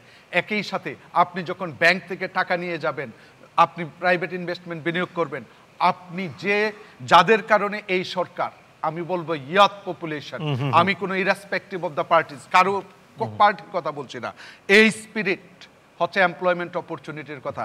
মাননীয় প্রধান উপদেষ্টা উনিও এন্টারপ্রেনারশিপের কথা প্রথম বক্তৃতায় বলেছিলেন, চাকরি খুঁজবেন এন্টারপ্রেনারশিপ। আমি আসলে সত্যিকার অর্থেই এই একটা রূপরেখা ওনার কাছ থেকে 3 zeros এই জায়গাটা বাজেটে রিফ্লেক্ট করতে পারতেন, পরিকল্পনা করতে পারতেন। ইয়াথ পপুলেশনরা যদি এন্টারপ্রেনার হতে চায়, তাদের ফিনান্স কি গ্রামীণ ব্যাংক দিবে না রাষ্ট্র দিবে? এখন যদি রাষ্ট্র দেয়, তাহলে সেই রাষ্ট্রের মেকানিজম কোথায়? সরকার ঘাটতি ব্যাংক থেকে নিয়ে নিবে, ইয়থ পপুলেশনদের তাহলে কে টাকা দিবে? অতএব সরকার রেভিনিউ বাড়ানোর কোনো বিকল্প নেই, যেটা মুয়াজ্জেম ভাই স্পষ্ট করেছেন, এবং এটার অফুরন্ত সুযোগ রয়েছে। আমাদের ট্যাক্স জিডিপি রেশিও ইন্ডিকেট করে যে we are lowest among the south Asian country, কিন্তু আমরা সেই দায়টা অন্য ক্ষেত্রে নিতে পারি না, এই ক্ষেত্রেও নিতে চাই না। আমরা এটা প্রশস্ত দেখতে চেয়েছিলাম, অনেক বৃদ্ধি আশা করেছিলাম, কিন্তু তার রূপরেখাটা অনুপস্থিত, যে কারণে সরকার চ্যালেঞ্জে থাকবে এই বিষয়গুলো। ধন্যবাদ প্রফেসর ডক্টর শাহাদাত হোসেন সিদ্দিকী। আমি আবারও আসবো, এবারে আবারও যেতে চাই, আমাদের সঙ্গে যুক্ত আছেন এনবিআর সাবেক সদস্য মোহাম্মদ ফরিদউদ্দিন। আপনি বিরতিতে বলছিলেন যে মূল্যস্ফীতির একটি আলোচনায় মহার্ঘ ভাতার আলোচনাটা আপনি এনেছেন। আমরা দেখেছি আজকে বেশ কয়েকটি গণমাধ্যম নিউজটি হয়েছে, যদি এটি চূড়ান্ত না, 15 থেকে 20% আপনার মহার্ঘ ভাতা একটা ব্যবস্থা। তো সেটির কারণে আমরা জানি যে যখন এই ধরনের সরকারি কর্মকর্তাদের বা কর্মচারীদের বেতন বাড়ে, সেটা বাজারে গিয়ে হিট করে। সো আমরা একদিকে মূল্যস্ফীতি হ্রাস করার কথা বলছি, আবার এদিকে আরেকটি পলিসি নিলাম। তো এটি আসলে সাংঘর্ষিক কিনা? সাংঘর্ষিক তো বটেই, কারণ যে সরকার আসছে এটা তো আমি আগেই বলেছি যে গণ অভ্যুত্থান পরবর্তী সরকার, যেটা উনি বলেছেন যে একটা নির্বাচিত সরকার যদি করতো সেটা হয়তো তার রাজনৈতিক বিবেচনা কাজ করতে পারতো, কিন্তু এখানে তো তাদের রাজনীতি যদি আদৌ থেকে থাকে তাহলে সে গণমানুষের রাজনীতির কথা এটা বিবেচনা করা উচিত ছিল। সেটা যদি করতো তাহলে সেই ক্ষেত্রে তো যেখানে যে পরিচালন ব্যয় গভর্নমেন্টের এটা বেড়ে চলেছে, প্রতি বছরই বাড়ছে, কিন্তু সামাজিক খাতে আপনি কিন্তু বিনিয়োগ বাড়াইতে পারছেন না। তো সামাজিক খাতে যদি বিনিয়োগ না বাড়ানো যায়, তাহলে দেশের যে একটা আপনি যে ট্যাক্সি উন্নয়ন, সেটা তো কখনো সম্ভব হবে না। কারণ কাজেই সেই ক্ষেত্রে যদি করা হয়, এটাতে একটা বৈষম্য অবশ্যই তৈরি করছে এবং বাজারে ইনফ্লেশনটাকে বরং আরও উস্কে দিবে, এ ব্যাপারে কোনো সন্দেহ নাই। এটা কোনোভাবেই করা ঠিক হয় নাই, যেমন ওই যে কালো টাকাকে সাদা করার সুযোগটা, এটা কোনোভাবে করা ঠিক হয় নাই। আমি মনে করি যে একইভাবে যে মহার্ঘ ভাতা, এটা আসলে কোনোভাবে করা ঠিক হয় না। এটা আমলারা যাই হোক, হয়তোবা কম বেতন আছে, ইনফ্লেশন তারাও হয়তোবা সাফার করে, কিন্তু সাধারণ মানুষ এই দেশের 80% মানুষ তো তার চেয়ে খারাপ অবস্থা আছে, তাদের কথা তো বিবেচনা অবশ্যই করা উচিত ছিল। আপনি বৈষম্য নিরসনের কথা বলেছেন বাজেটে, কিন্তু তাইলে আপনি এটা দিয়ে বৈষম্যকে আরো উস্কে দিলেন, এটা তো ঠিক হলো না। আপনি যাদের ট্যাক্স দেওয়ার ক্ষমতা আছে, দেওয়ার সামর্থ্য আছে, তাদের কাছে পৌঁছতে পারছেন না, সেটা আপনার চিন্তা করা উচিত ছিল। আপনি যদি ওটা পৌঁছাই এই কাজটা করতেন তাহলে এটা সমর্থন করা যেত, কিন্তু ওটা তো আপনি করতে পারেন না। যেখান থেকে আপনি রিসোর্স পেতেন সেখানে আপনি যান নাই, কিন্তু আপনার রিসোর্স না থেকে আপনি ধার করে, ব্যাংক থেকে ধার করে, বাইরের সোর্স থেকে ধার করে কী করবেন, আপনি আমলাতন্ত্র কী করছেন, এটা মনে কোনোভাবে ঠিক হয় না। আরেকটা প্রশ্ন, আপনি যেহেতু দীর্ঘদিন ধরে এনবিআর ছিলেন, সেটি হচ্ছে প্রতিবারই বাজেটের আলোচনায় এই কর আদায়ের বিষয়টি আসলে মুখ্য হয়ে দাঁড়ায়, যে দিন শেষে আসলে সরকারের আয়ের জায়গাটি। তো এই বছর বা এই সামনের 25-26 অর্থ বছরে আমরা কি আসলে নতুন দেখতে পারবো, যেটার কারণে, কারণ যেহেতু এই সরকারের এক ধরনের ভিন্ন বাস্তবতা এই সরকার এসছে, এমন কোন ধরনের সংস্কার আমরা আসলে দেখব যেখানে এনবিআর এর ভেতরে আসলে একটা সংস্কার রয়েছে, যার ফলে হয়তো দিন শেষে রেভিনিউ কালেকশনটা বাড়ছে? বাজেট বক্তৃতা মানে এরকম কিছু বলা হয়, যদি বলা হয় সেটাই আমি জানি। বাট স্টিল দেন আমি মনে করি যদি গভর্নমেন্ট মনে করে যে ঠিক আছে, যদি আমি টার্গেট যেটা ধরছি, ইকোনমিতে কিন্তু সেই পটেনশিয়ালিটিস আছে, যেটা মহাজন সভা বলেছে, এই ব্যাপারে কোনো সন্দেহ নেই। আমাদের ট্যাক্স জিডিপি রেশিও এখন 7.5 বা 8-এর কাছাকাছি, কিন্তু এই ব্যাপারে কোনো সমস্যা নাই, কারণ সন্দেহ নাই যে গভর্নমেন্ট যদি এখনও একটু ইন্টিগ্রেটেড অ্যাপ্রোচে আগায়, তাহলেও কিন্তু আপনার ট্যাক্স জিডিপি 8 থেকে আপনি 10-12 এই বছরও নিতে পারবেন। সেটার জন্য কি করতে হবে, সেটার জন্য যেটা আমি আপনাকে বলি, বাংলাদেশের ইকোনমিতে, পৃথিবীর সব ইকোনমিতে ম্যাক্সিমাম 10 থেকে 12% প্রতিষ্ঠানে কিন্তু গভর্নমেন্টের 80-90% রেভিনিউ দেয়। পৃথিবীর সব দেশে, আপনি অস্ট্রেলিয়াতে দেবেন 10% প্রতিষ্ঠানে কিন্তু 90% রেভিনিউ দেয়, যে কোনো ইকোনমিতে তাই দেখবেন। আর এসএমই ক্যাট তারা এমপ্লয়মেন্ট কন্ট্রিবিউশন বেশি করে, কিন্তু জিডিপিতে কন্ট্রিবিউশনটা কম করে। আমাদের এখানে যে এসএমই খাত, তার হয়তো জিডিপিতে কন্ট্রিবিউশন হয়তো 25%, কিন্তু এমপ্লয়মেন্ট তো 70-80% করছে। হ্যাঁ, সেই এসএমই খাত কিন্তু এই বাজেটে কোনো কিছুই করা হয় না। ফর এক্সাম্পল, আমাদের ভ্যাটের রেট হচ্ছে 15%, কিন্তু এখানে ভ্যাটের যে সিস্টেমটা করে রেখেছে, তাতে লার্জ ট্যাক্স পেয়ারকেও কিন্তু 15 কিন্তু কেউ দেয় না, 20-এর নিচে কারো ট্যাক্স ইনসিডেন্স আসে না। আর যারা এসএমই, তাদের কিন্তু আলটিমেটলি ইনসিডেন্স গিয়ে দাঁড়াচ্ছে 35-40% গিয়ে দাঁড়াচ্ছে। তো 35-40% যদি একটা এসএমই খাতের প্রতিষ্ঠানকে কম্পিট করতে হয়, ও তো টিকবে না। ওই যেটা উনি বলেছেন যে এমপ্লয়মেন্ট, যে এন্টারপ্রিনিউর, ও তো পার্সেন্ট ট্যাক্সের বোঝা নিয়ে তো কার পক্ষে ব্যবসা করা সম্ভব না। তো যেটা গভর্নমেন্ট করতে পারে সেটা হচ্ছে এই যে বড় বড় কোম্পানিগুলি, গ্রুপগুলি আছে, যাদের সংখ্যা বাংলাদেশে লার্জ আমরা যাদেরকে বলি, তাদের সংখ্যা হয়তো বা 500-600 হবে। এদের যদি ভ্যাট এবং ইনকাম ট্যাক্স প্লাস কাস্টমস, এই তিনটার সমন্বয়ে যদি একটা গভর্নমেন্ট যদি এখনো বলে আমরা মনিটর করবো আগামী 1 বছর, তাহলে কিন্তু গভর্নমেন্টের যে রেভিনিউ যেটা আছে, এটা টার্গেট পূরণ করা সম্ভব হবে বলে আমি মনে করি। সেরকম কিন্তু উদ্যোগ বাজেট বক্তৃতাও বলা নেই, এবং সেটা যদি করতে হয় তাহলে গভর্নমেন্টকে কিন্তু খুব স্ট্রং হার্ডলাইন যেতে হবে। ধন্যবাদ। আমি আবারও ফিরবো, এবারে যেতে চাই আবারও বিডি জবসের প্রতিষ্ঠাতা AKM ফাহিম মাসুদ। সরকার প্রধান নিজেই বারবার উদ্যোক্তা তৈরির কথা বলেন, মানে এন্টারপ্রেনারশিপের কথা বলেন। এই বাজেটে এই উদ্যোক্তাদের জন্য বিনিয়োগ বাড়ানো বা উদ্যোক্তা তৈরির জন্য কোনো আসলে নির্দেশনাকে আপনি দেখেছেন? না, একেবারেই দেখা যায়নি। বাট আমি একটু জাস্ট ফরিদ ভাইয়ের সাথে একটু সাপ্লিমেন্ট করি, এবং আমি কমপ্লিটলি একমত যে আসলে এসএমইদের মাধ্যমেই এমপ্লয়মেন্ট তৈরি করতে হবে। বাট দেখেন, যে আলোচনাটা হচ্ছিল যে আমার রেভিনিউ বাড়াতে হবে, আবার আমাকে মানে রেভিনিউ খরচ যেটা আমার এক্সপেন্সটাকে ম্যানেজ করতে হবে, দুইটা ব্যাপার। রেভিনিউ আসলে বাড়ানোর জন্য এই জায়গাটাতে আমি একটু ফরিদ ভাইয়ের সাথে একটু দ্বিমত করি, যে সব যদি আপনার এই 500 কোম্পানির উপরে বড়দের উপর চাপায় দেন, আলটিমেটলি বড়রা কিন্তু আসলে খুব মানে এখানে যে খুব লিকেজ হচ্ছে বা তারা যে নন কমপ্লাই হচ্ছে, এটা কিন্তু খুব ডিফিকাল্ট। একটা মাল্টিনেশনাল কোম্পানি যদি দেখেন, তার জন্য আসলে ট্যাক্স ফাঁকি দেওয়া ইজ অ্যাবসলিউটলি ডিফিকাল্ট থিং। এবং বড়রা যেহেতু একটা মেনটেন করতে হয়, কর্পোরেট গভর্নেন্স থাকতে হবে। দেখেন, মেইন সমস্যাটা সেটা না। মেইন সমস্যাটা হচ্ছে আমরা যেহেতু একটা অ্যাডমিনিস্ট্রেটিভ পার্সপেক্টিভ থেকে বাজেটটা করা হচ্ছে, এনবিআর এর লোকজন মনে করে আচ্ছা ঠিক আছে, আমাকে গভর্নমেন্ট টার্গেট দিছে, আমি কি করব, একটা এসআরও দিয়ে আজকে যেরকম 10%-এর জায়গায় অনেকগুলি খাতে 15% ভ্যাট করা হলো। যেখানে আমরা কন্টিনিউয়াসলি বিজনেস থেকে বলে আসতেছি যে বাংলাদেশে ভ্যাটটাকে সিঙ্গেল ডিজিটে নামায় নিয়ে আসতে হবে, 15% থেকে এটাকে 7-8%, যেটাতে ইন্ডিয়াতে যেটা আছে সেলস ট্যাক্স, এটাকে নামাতে হবে। দেখেন যখনই আপনি 15% হয় না, তখন যেটা হয়, ছোটরা একটু আগে যেটা ফরিদ ভাই বললো, ছোটরা কম্পিট করতে পারে না, তারা তখন যেটা করে তারা সব কিছু ক্যাশে হ্যান্ডেল করে, তখন তারা বেসিক্যালি নেটের মধ্যে যাতে না আসতে পারে ইনফর্মালি চলে যায়। আমাদের দেশে যে ইনফর্মাল ইকোনমি কিন্তু অ্যাটলিস্ট কয়েক গুণ বড় দেন ফর্মাল ইকোনমি। এটা কারণটা কি? কারণ হচ্ছে আমার ট্যাক্স রেটগুলো এমনভাবে হাই করা হয়েছে যে সে বাধ্য হয়। এখন আমাদেরও আসলে ওদেরকে আপনারা যতই বড় এনবিআর এর ক্যাপাসিটি ডেভেলপ করেন না কেন, আপনি এত লাখ লাখ এন্টারপ্রেনারদেরকে তো আপনি ধরতে পারবেন না। কিছু হয়তো ঢাকার মার্কেটে যে আপনি হয়তো মাঝে মাঝে রেট দিচ্ছেন, কিন্তু সারা বাংলাদেশে লাখ লাখ কোটি কোটি যে এসএমইরা সম্ভব না। তখন যেটা করতে হবে, আমি ট্যাক্স রেটটাকে বা ভ্যাট রেটটাকে এত কমায় যদি দেই, ওরা কিন্তু ভলেন্টারিলি এখানে করবে, তাদেরকে কিন্তু আসলে পুলিশিং করে তাদেরকে আনা যাবে না। তখন দেখবেন নেটটা অটোমেটিক বেড়ে যাবে, এবং বাড়লে হয়তো শর্ট টার্মে একটু রেভিনিউ কমবে, বাট লং টার্মে এটার বেসটা অনেক বাড়বে। আর এক্সপেন্স পার্সপেক্টিভে আমাকে যদি একটু সময় দেন, সরকারের এখন উচিত ছিল একটা বড় ধরনের কৃচ্ছতা সাধন করা। হ্যাঁ, আমি জাস্ট একটা শুধু উদাহরণ দিই। কদিন আগে আমি একটা সরকারি বিশ্ববিদ্যালয়ের মানে একজন ভিসির রুমে গেছিলাম, দেখলাম যে আমি 10টার সময় গেছি, দেখলাম যে মানে একেবারে 18 ডিগ্রি সেন্টিগ্রেডে ভিসি মহোদয় আসেননি, এসি চলতেছে 18 ডিগ্রি সেন্টিগ্রেড, যেখানে সরকার বলছে যে 24 ডিগ্রি। এবং আমি বললাম পিয়নকে যে এসি ছাড়া কেউ তো নাই, স্যার তো এখনো আসেনি। বলে না, স্যার বলছে রুম ঠান্ডা রাখতে হবে। হ্যাঁ, তো দিস ইজ হাউ, মানে আমরা যে এরকম সিচুয়েশনে সরকার, এবং আমরা কদিন আগে দেখেছি যে আমাদের কি মানে প্রেস সেক্রেটারির, উপপ্রেস সেক্রেটারির কয়জন, 5 জন আইফোন, 2.5 লাখ টাকার আইফোন। কোনো ধরনের কৃচ্ছতা সাধনের কিন্তু কোনো ধরনের ইনিশিয়েটিভ সরকার নেওয়া হয়নি। তাহলে আপনি রেভিনিউ বাজেট রেভিনিউ এক্সপেন্স কমাবেন কেমন করে? আপনি যে পয়েন্টটা ডাইরেক্টলি বললেন সেটা হচ্ছে উদ্যোক্তার ক্ষেত্রে।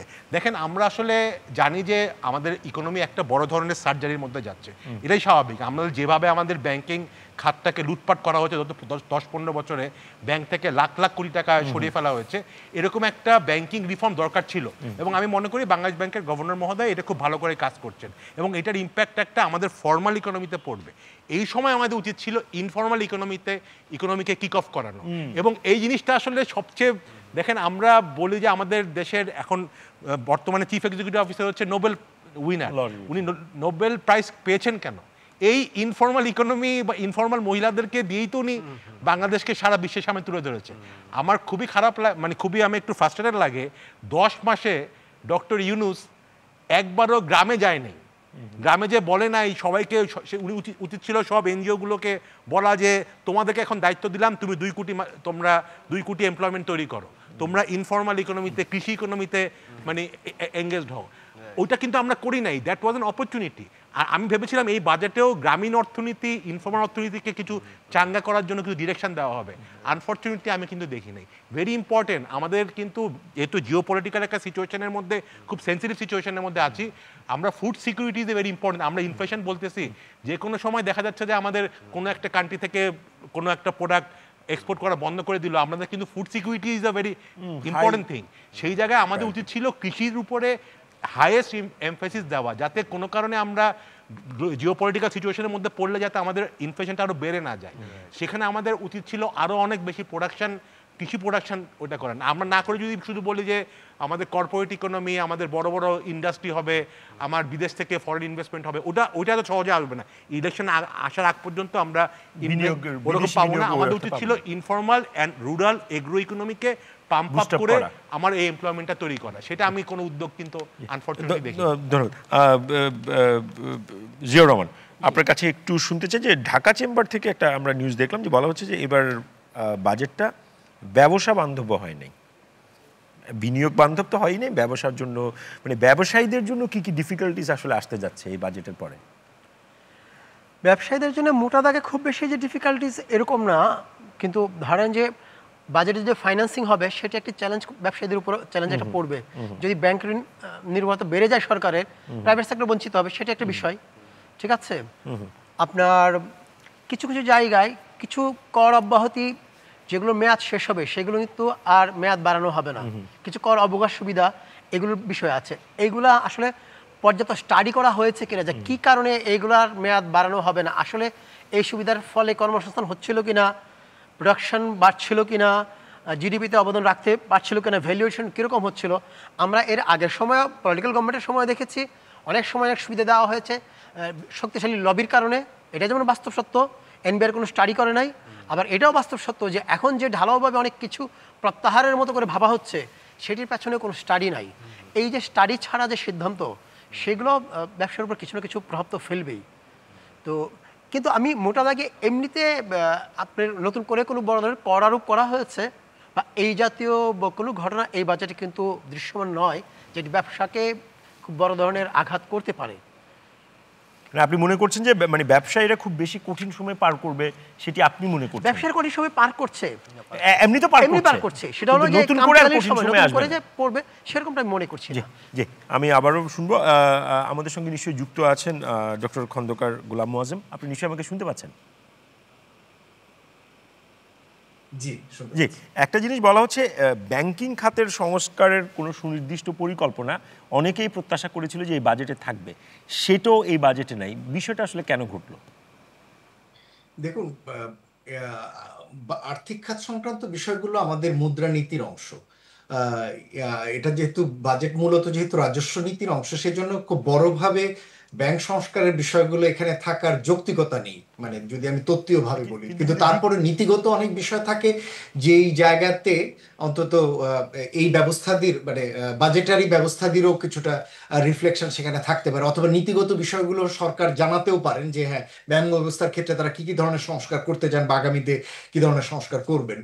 বিশেষ করে ব্যাংক ব্যবস্থার ক্ষেত্রে একটা তো বড় জায়গা রয়েছে, যে সমস্ত অর্থ যেগুলো ব্যাংকিং ব্যবস্থা থেকে বাইরে বের হয়ে গেছে এবং সেখান থেকে সরকারের যে রাজস্ব আদায়ের সম্ভাবনা ছিল, যেটা রাজস্ব ফাঁকি হয়েছে এবং বিদেশে যে সমস্ত অর্থ আত্মসাৎ হয়েছে চলে গিয়েছে, সে সমস্ত জায়গা থেকে সরকারের যে রাজস্ব প্রাপ্তির সম্ভাবনা এবং সেই জায়গাগুলোতে সরকার আগামী দিনে কি করবেন, সেই বিষয়গুলো হয়তো বাজেট বক্তৃতায় থাকবার বিষয়, কিন্তু সেটাও আমরা সেভাবে আমরা পাইনি।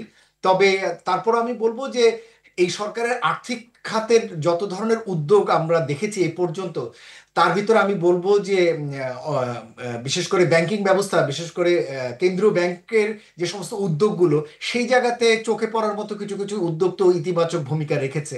যেমন যেভাবে টাকার বিপরীতে ডলারের বিপরীতে টাকার বিনিময় হারটিকে ধীরে ধীরে যেভাবে বাজার বা ভিত্তিক করা হলো, খুব বড় রকমের চাপ সেখানে আমাদের অনুভব হলো না। এটা একদিকে যেমন ইতিবাচক দিক। আবার ব্যাংকিং খাতে সুশাসন আনার জন্য প্রত্যেকটি সমস্যাপূর্ণ ব্যাংকের বোর্ড পরিবর্তন করা হলো, সেখানে নতুন করে চেয়ারম্যান আনা হলো, সেটাও এখানে একটা দিক। এখন যেমন সমস্যাপূর্ণ কিছু ব্যাংক সরকার নিজে নিয়ে নিতে চাচ্ছে, সেটাও হয়তো এই কাঠামোরই একটা অংশ, যাতে ডিপোজিটারদের স্বার্থ সুরক্ষিত হয়। তারপরও আরো অনেক বিষয় রয়েছে যেগুলো ব্যাংকের সুশাসনগত জায়গা এবং ব্যাংকিং খাতের আর্থিক খাতের উন্নয়নের জন্য দরকার। তবে ওই সব বিষয়গুলো আমরা আসলে বাজেটের ভিতরে অতটা প্রত্যাশা করি না।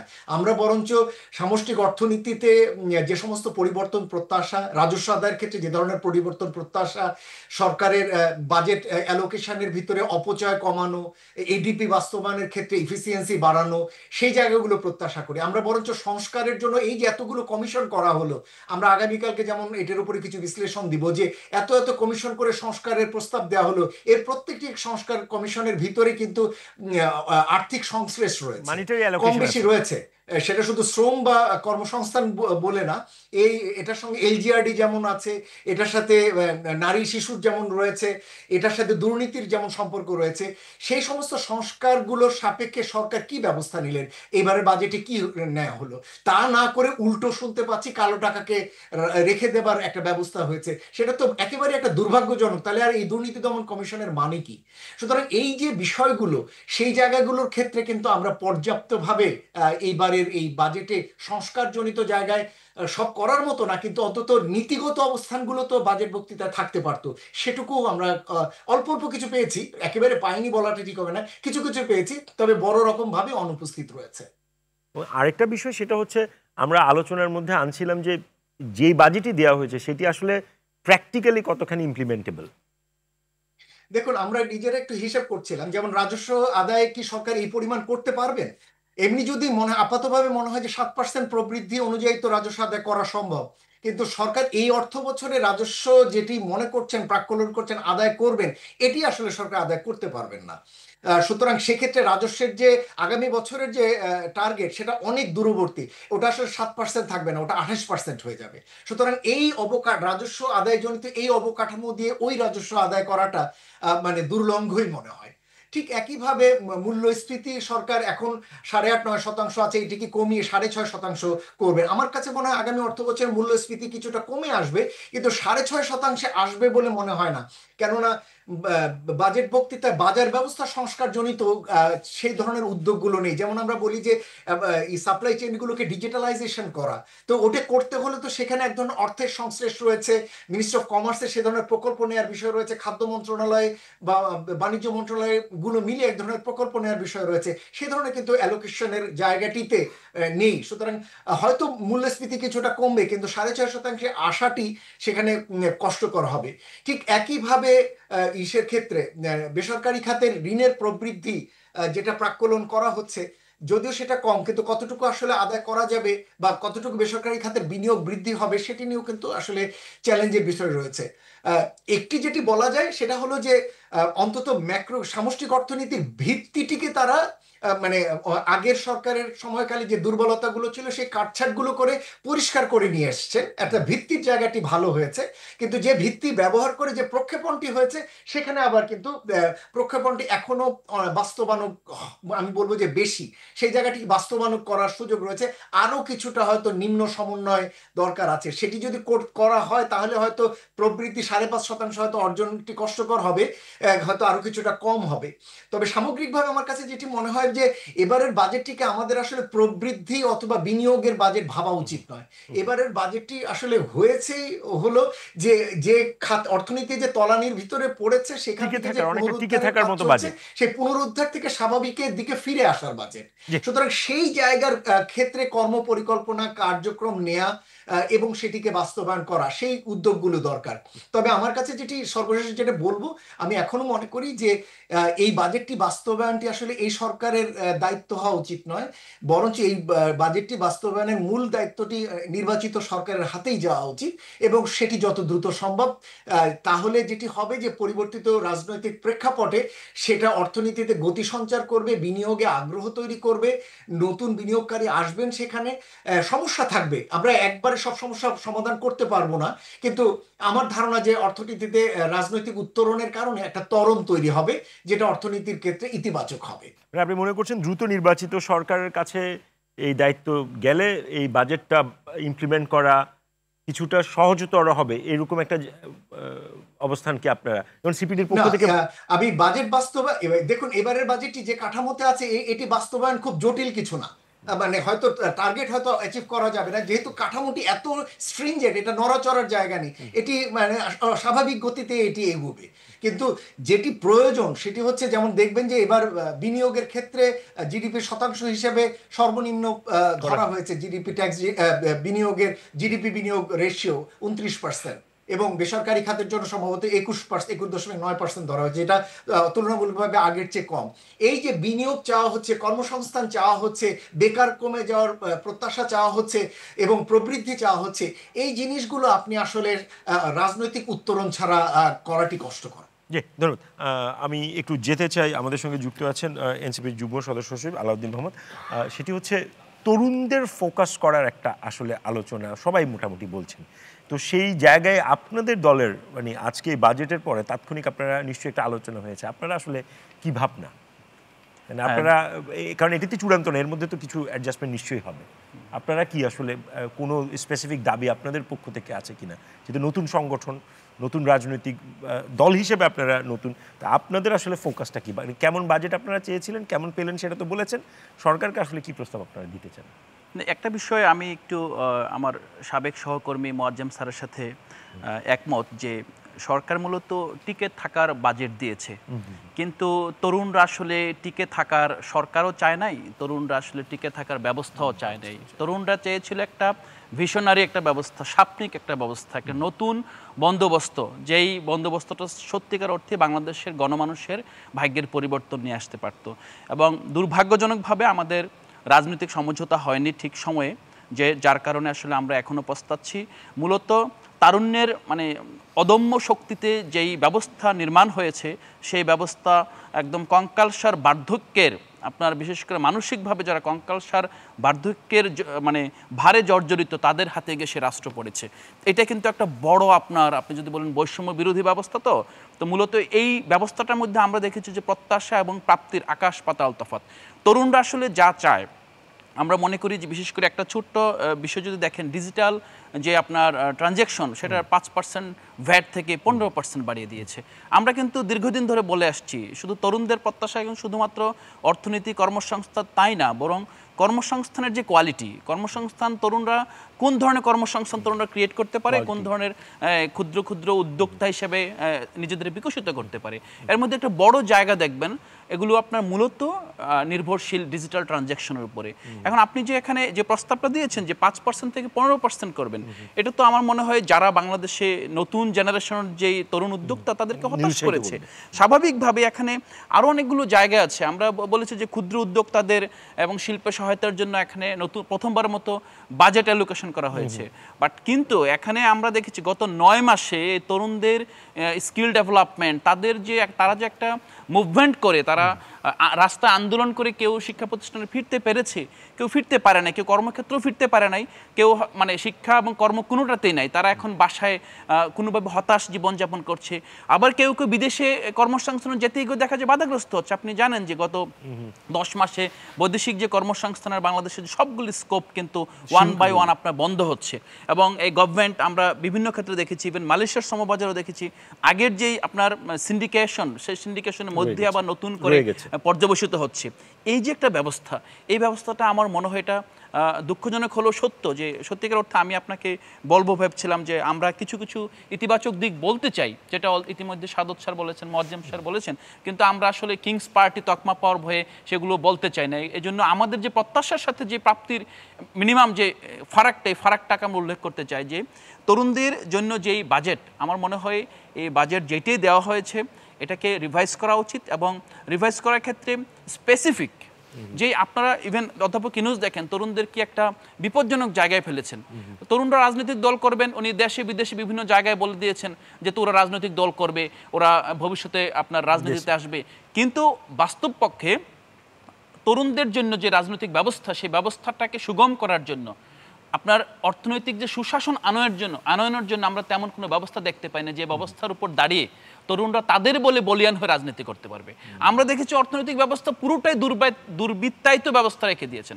আপনি কালো টাকা সাদা করার প্রসঙ্গ তো আপনি বললেন, কালো টাকা সাদা করার প্রসঙ্গে একটা ছোট্ট বিষয় বলি যে এখানে এই বিষয়টা খুব পপুলার যে এটা কেন করা হবে না। আপনি বিষয়টা দেখেন যে কালো টাকা তো উৎপাদন হয় আমাদের টোটাল যে সামগ্রিক সিস্টেম, এই সিস্টেমের একটা আপনার হিসেবে, আপনার বাই প্রোডাক্ট হিসেবে আপনি সিস্টেম ঠিক করতে পারছেন না। আবার সিস্টেম ঠিক করার জন্য তরুণরা রাস্তায় নেমেছে, এখনো রাস্তায় আছে, সংস্কার চাচ্ছে, মৌলিক সংস্কার চাচ্ছে। মৌলিক সংস্কারের পক্ষে দেশের প্রতিটা প্রতিষ্ঠান, রাজনৈতিক থেকে শুরু করে আমলাতন্ত্র, ইভেন সিভিল সোসাইটি বাধা হয়ে দাঁড়িয়েছে। এই জায়গায় আমরা যদি বলি যে আপনি কালো টাকা বন্ধ করবেন, আপনি কালো টাকা বন্ধ করে টাকার ডেস্টিনেশন হবে আপনার মধ্যপ্রাচ্য, ডেস্টিনেশন হবে পূর্ব এশিয়া, ডেস্টিনেশন হবে ইউরোপ, আপনি তো বন্ধ করো বিপদ, আবার আপনি যদি এটা রেখে দেন সেটাও বিপদ। এই যে আপনার শাখের করাত, এখান থেকে বের হয়ে আসবেন কিভাবে, এই জায়গাটা আমার মনে হয় আমরা সত্যিকার অর্থেই আমরা হতাশ হয়েছি। এই তরুণরা এই নতুন রাষ্ট্র ব্যবস্থা, নতুন নির্মাণের প্রক্রিয়ার মধ্য দিয়ে গিয়ে তাদের নির্বাচিত বলতে আমি তাদের মনোনীত সরকার দ্বারা হতাশ হয়েছে। এবং মনে হয় যদি এই হতাশা জারি থাকে তাহলে বাংলাদেশে আগামী দিন আপনি বিনিয়োগ আনেন, বিনিয়োগ তো আসলে সরকারের এজেন্ডা না এবং হওয়া উচিত না। বিনিয়োগ একটা দীর্ঘস্থায়ী প্রক্রিয়ার ফল হিসেবে আসে বিনিয়োগ। তো সরকার কিন্তু এখন যেইটা ইমিডিয়েটলি করা সম্ভব হতো সেটার দিকে না তাকিয়ে দীর্ঘস্থায়ী প্ল্যানের দিকে আমি নজর দিয়েছে। তবে আমি এক্ষেত্রে ছোট্ট একটা বিষয় বলতে চাই, এই সরকার অন্তত আমরা এই সরকারকে জনপ্রিয় দেখতে চাই না। এই সরকার লোকরঞ্জনবাদী যে রাজনীতির দিকে গিয়েছে, সরকারের যে বিভিন্ন আপনার উপদেষ্টারা আছে, তাদের কর্মকর্তারা আছে, আমরা সরকারকে অনুরোধ জানাচ্ছি আপনারা সেই পপুলিজম থেকে বের হয়ে আসেন, আপনারা রিয়েল কিছু করেন। আপনি জনপ্রিয় হওয়ার, সবার কাছে জনপ্রিয় হতে পারবেন না। আপনি যারা এই বিদ্যমান ব্যবস্থাকে আঁকড়ে ধরে রেখেছে, যারা বাংলাদেশের সংস্কারের পক্ষে অথবা বাংলাদেশকে পরিবর্তনের পথে বাধা হয়ে দাঁড়িয়েছে, আপনি তাদের কাছে কঠোর অজনপ্রিয় হন, তাদের কাছে আপনি বিভীষিকা হয়ে ধরা দেন। কিন্তু বাংলাদেশের যে সাধারণ মানুষ যারা আন্দোলন করেছে, বিনিময়ে কিছু না নিয়ে ঘরে ফিরে গিয়েছে, তাদের দিকে তাকান। আমি একমত ফাহিম ভাইয়ের সাথে, সরকার গ্রাম যায় নাই, গ্রামে কোনো উপদেষ্টারা যায় নাই, তারা গ্রামকে চিনে না সত্যিকার অর্থ। তারা দীর্ঘদিন ধরে, রাজনীতিবিদদের তো গ্রামের সাথে ভোটের কারণে সংযোগ আছে, তাদের সাথে কিন্তু সংযোগ হলো থ্রু দেয়ার এনজিও কর্মীদের মাধ্যমে গ্রামের সাথে সংযোগ। রিয়েল পিপলের কাছে কিন্তু তারা এখন পর্যন্ত যায় নাই, যদিও রিয়েল পিপলের কাছে ডক্টর মোহাম্মদ ইউনূস অজানা কারণে অনেক বেশি পপুলার।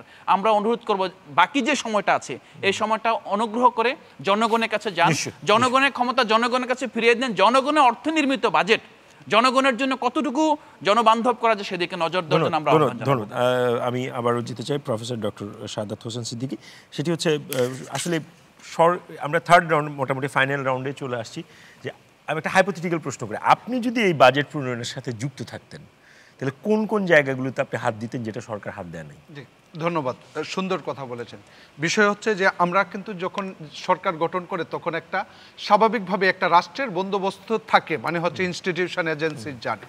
প্রথমত বিষয়টা হচ্ছে যে আমি আমার কোন জায়গাটায় দুর্বল, আমি দুর্নীতির কথা বলেছি, আমি প্রথমত হচ্ছে যে আমি বিগত সরকার, আমি কেন সরকার, সেই জায়গাটা যদি প্রশ্ন করি আমি একটা প্রশ্নবোধক চিহ্নের উত্তর পাবো, যে জনগণ কেন প্রত্যাখ্যান করেছে, জনগণ কেন জুলাই আন্দোলন করেছে, তার প্রেক্ষিত যদি বলেন দুর্নীতি, লুট, সেই জায়গাগুলা, তাহলে সেই লুট আপনি যদি বলেন এখন কি বন্ধ হয়েছে, ব্যাংক কি সুবিধা দিচ্ছে না, আপনি সেই জায়গাগুলা তলব করে দেখেন জনগণ কেন হতাশ হচ্ছে। অতএব আপনি যদি তাদেরকে কোনো এখন যে ব্যবসায়ী আছে এদের মধ্যে কি বড় ধরনের খেলাপি আছে না, তাহলে তারা কিভাবে পানিশমেন্টের মধ্যে আসে না, তারা কিভাবে এখন লোনকে তারা আবার রিশিডিউল করে নিচ্ছে।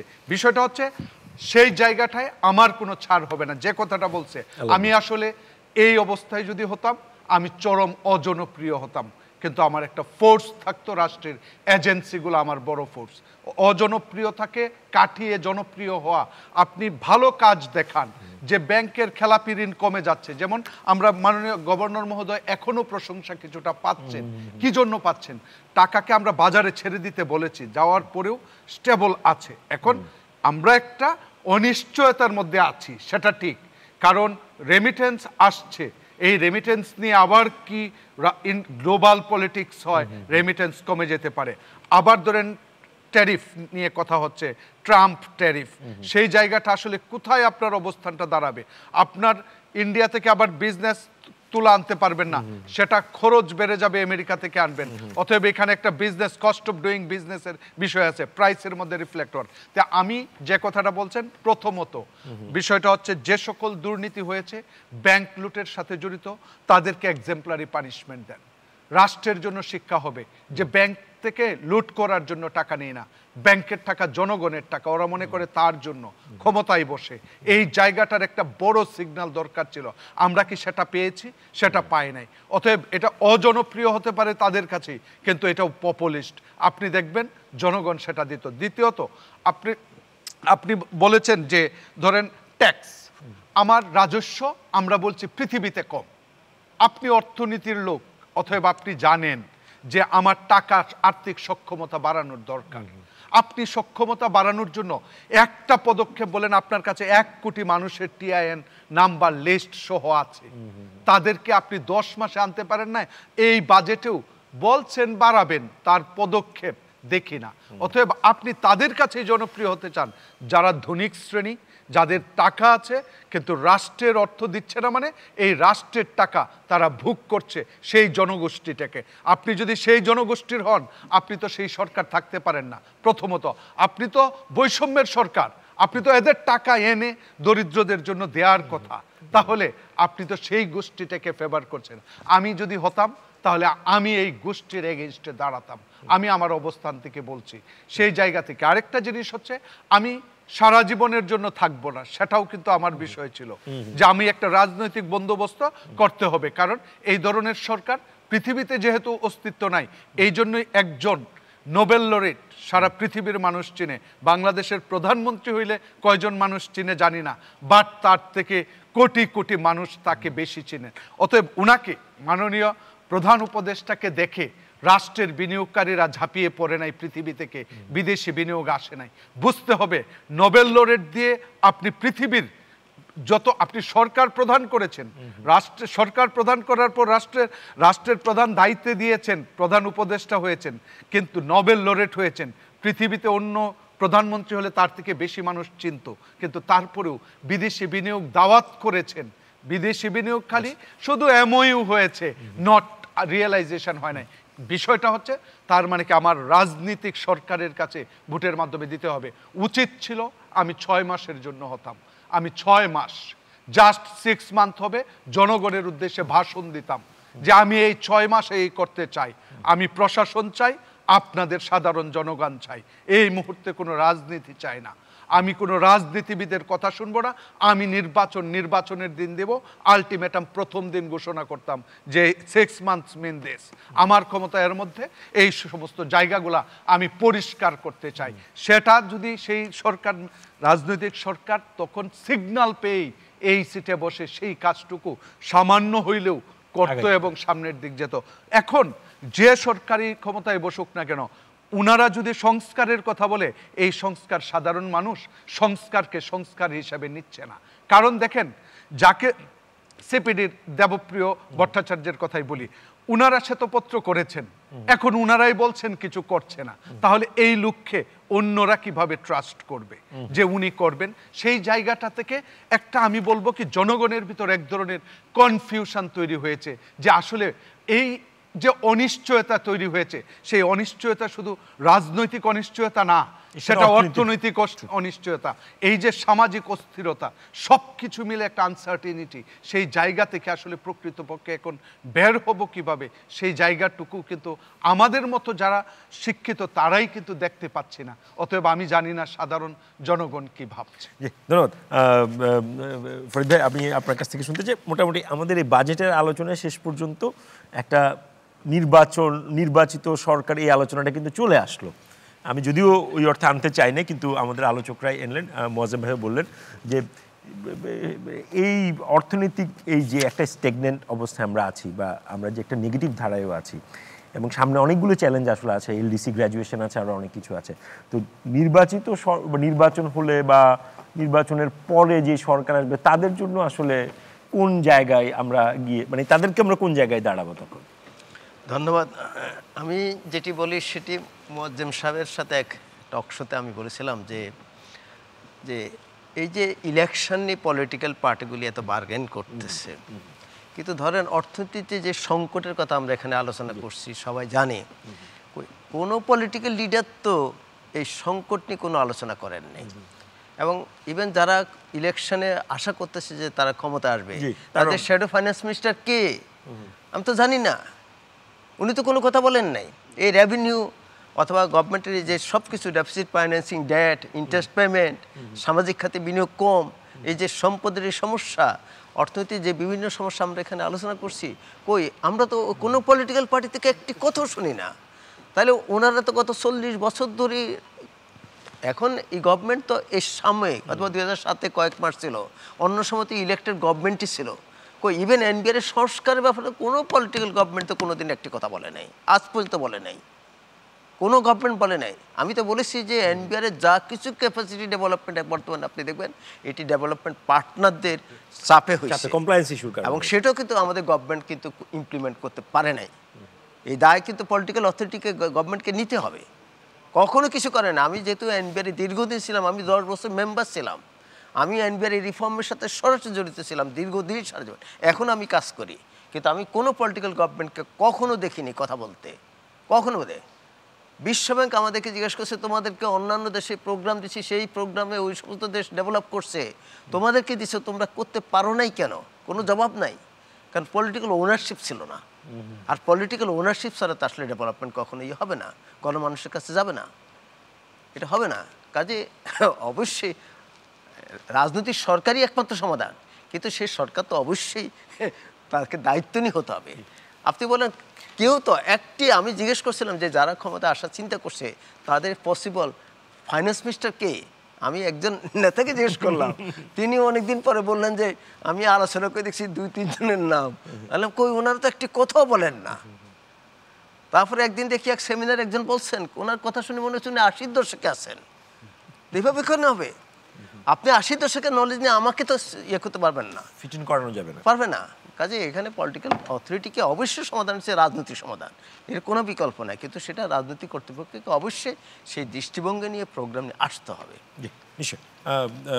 ফাহিম ভাই, আমি একটু শুনতে চাই, আমরা এই সরকারের শুরুতে আমরা একটা আলোচনা শুনেছিলাম যে কালো টাকা যেগুলো বাইরে চলে গেছে, বিদেশ থেকে এই লুটের টাকা ফেরত আনার একটা ন্যারেটিভ আমরা শুনেছিলাম। বাজেটেও সেটার ব্যাপারে খুব একটা স্পষ্ট কিছু আমরা দেখলাম না। এটা একটা জায়গা, এটা নিজে আপনার একটা মন্তব্য একটু শুনতে চাই, কেন দেখলাম না। আরেকটা হচ্ছে আমাদের 2026-এ জানেন যে আমাদের একটা এলডিসি গ্র্যাজুয়েশন একটা চ্যালেঞ্জ আছে, সেইটা নিয়েও খুব বেশি স্পষ্ট আসলে কিছু দেখলাম না, যদি বলেন।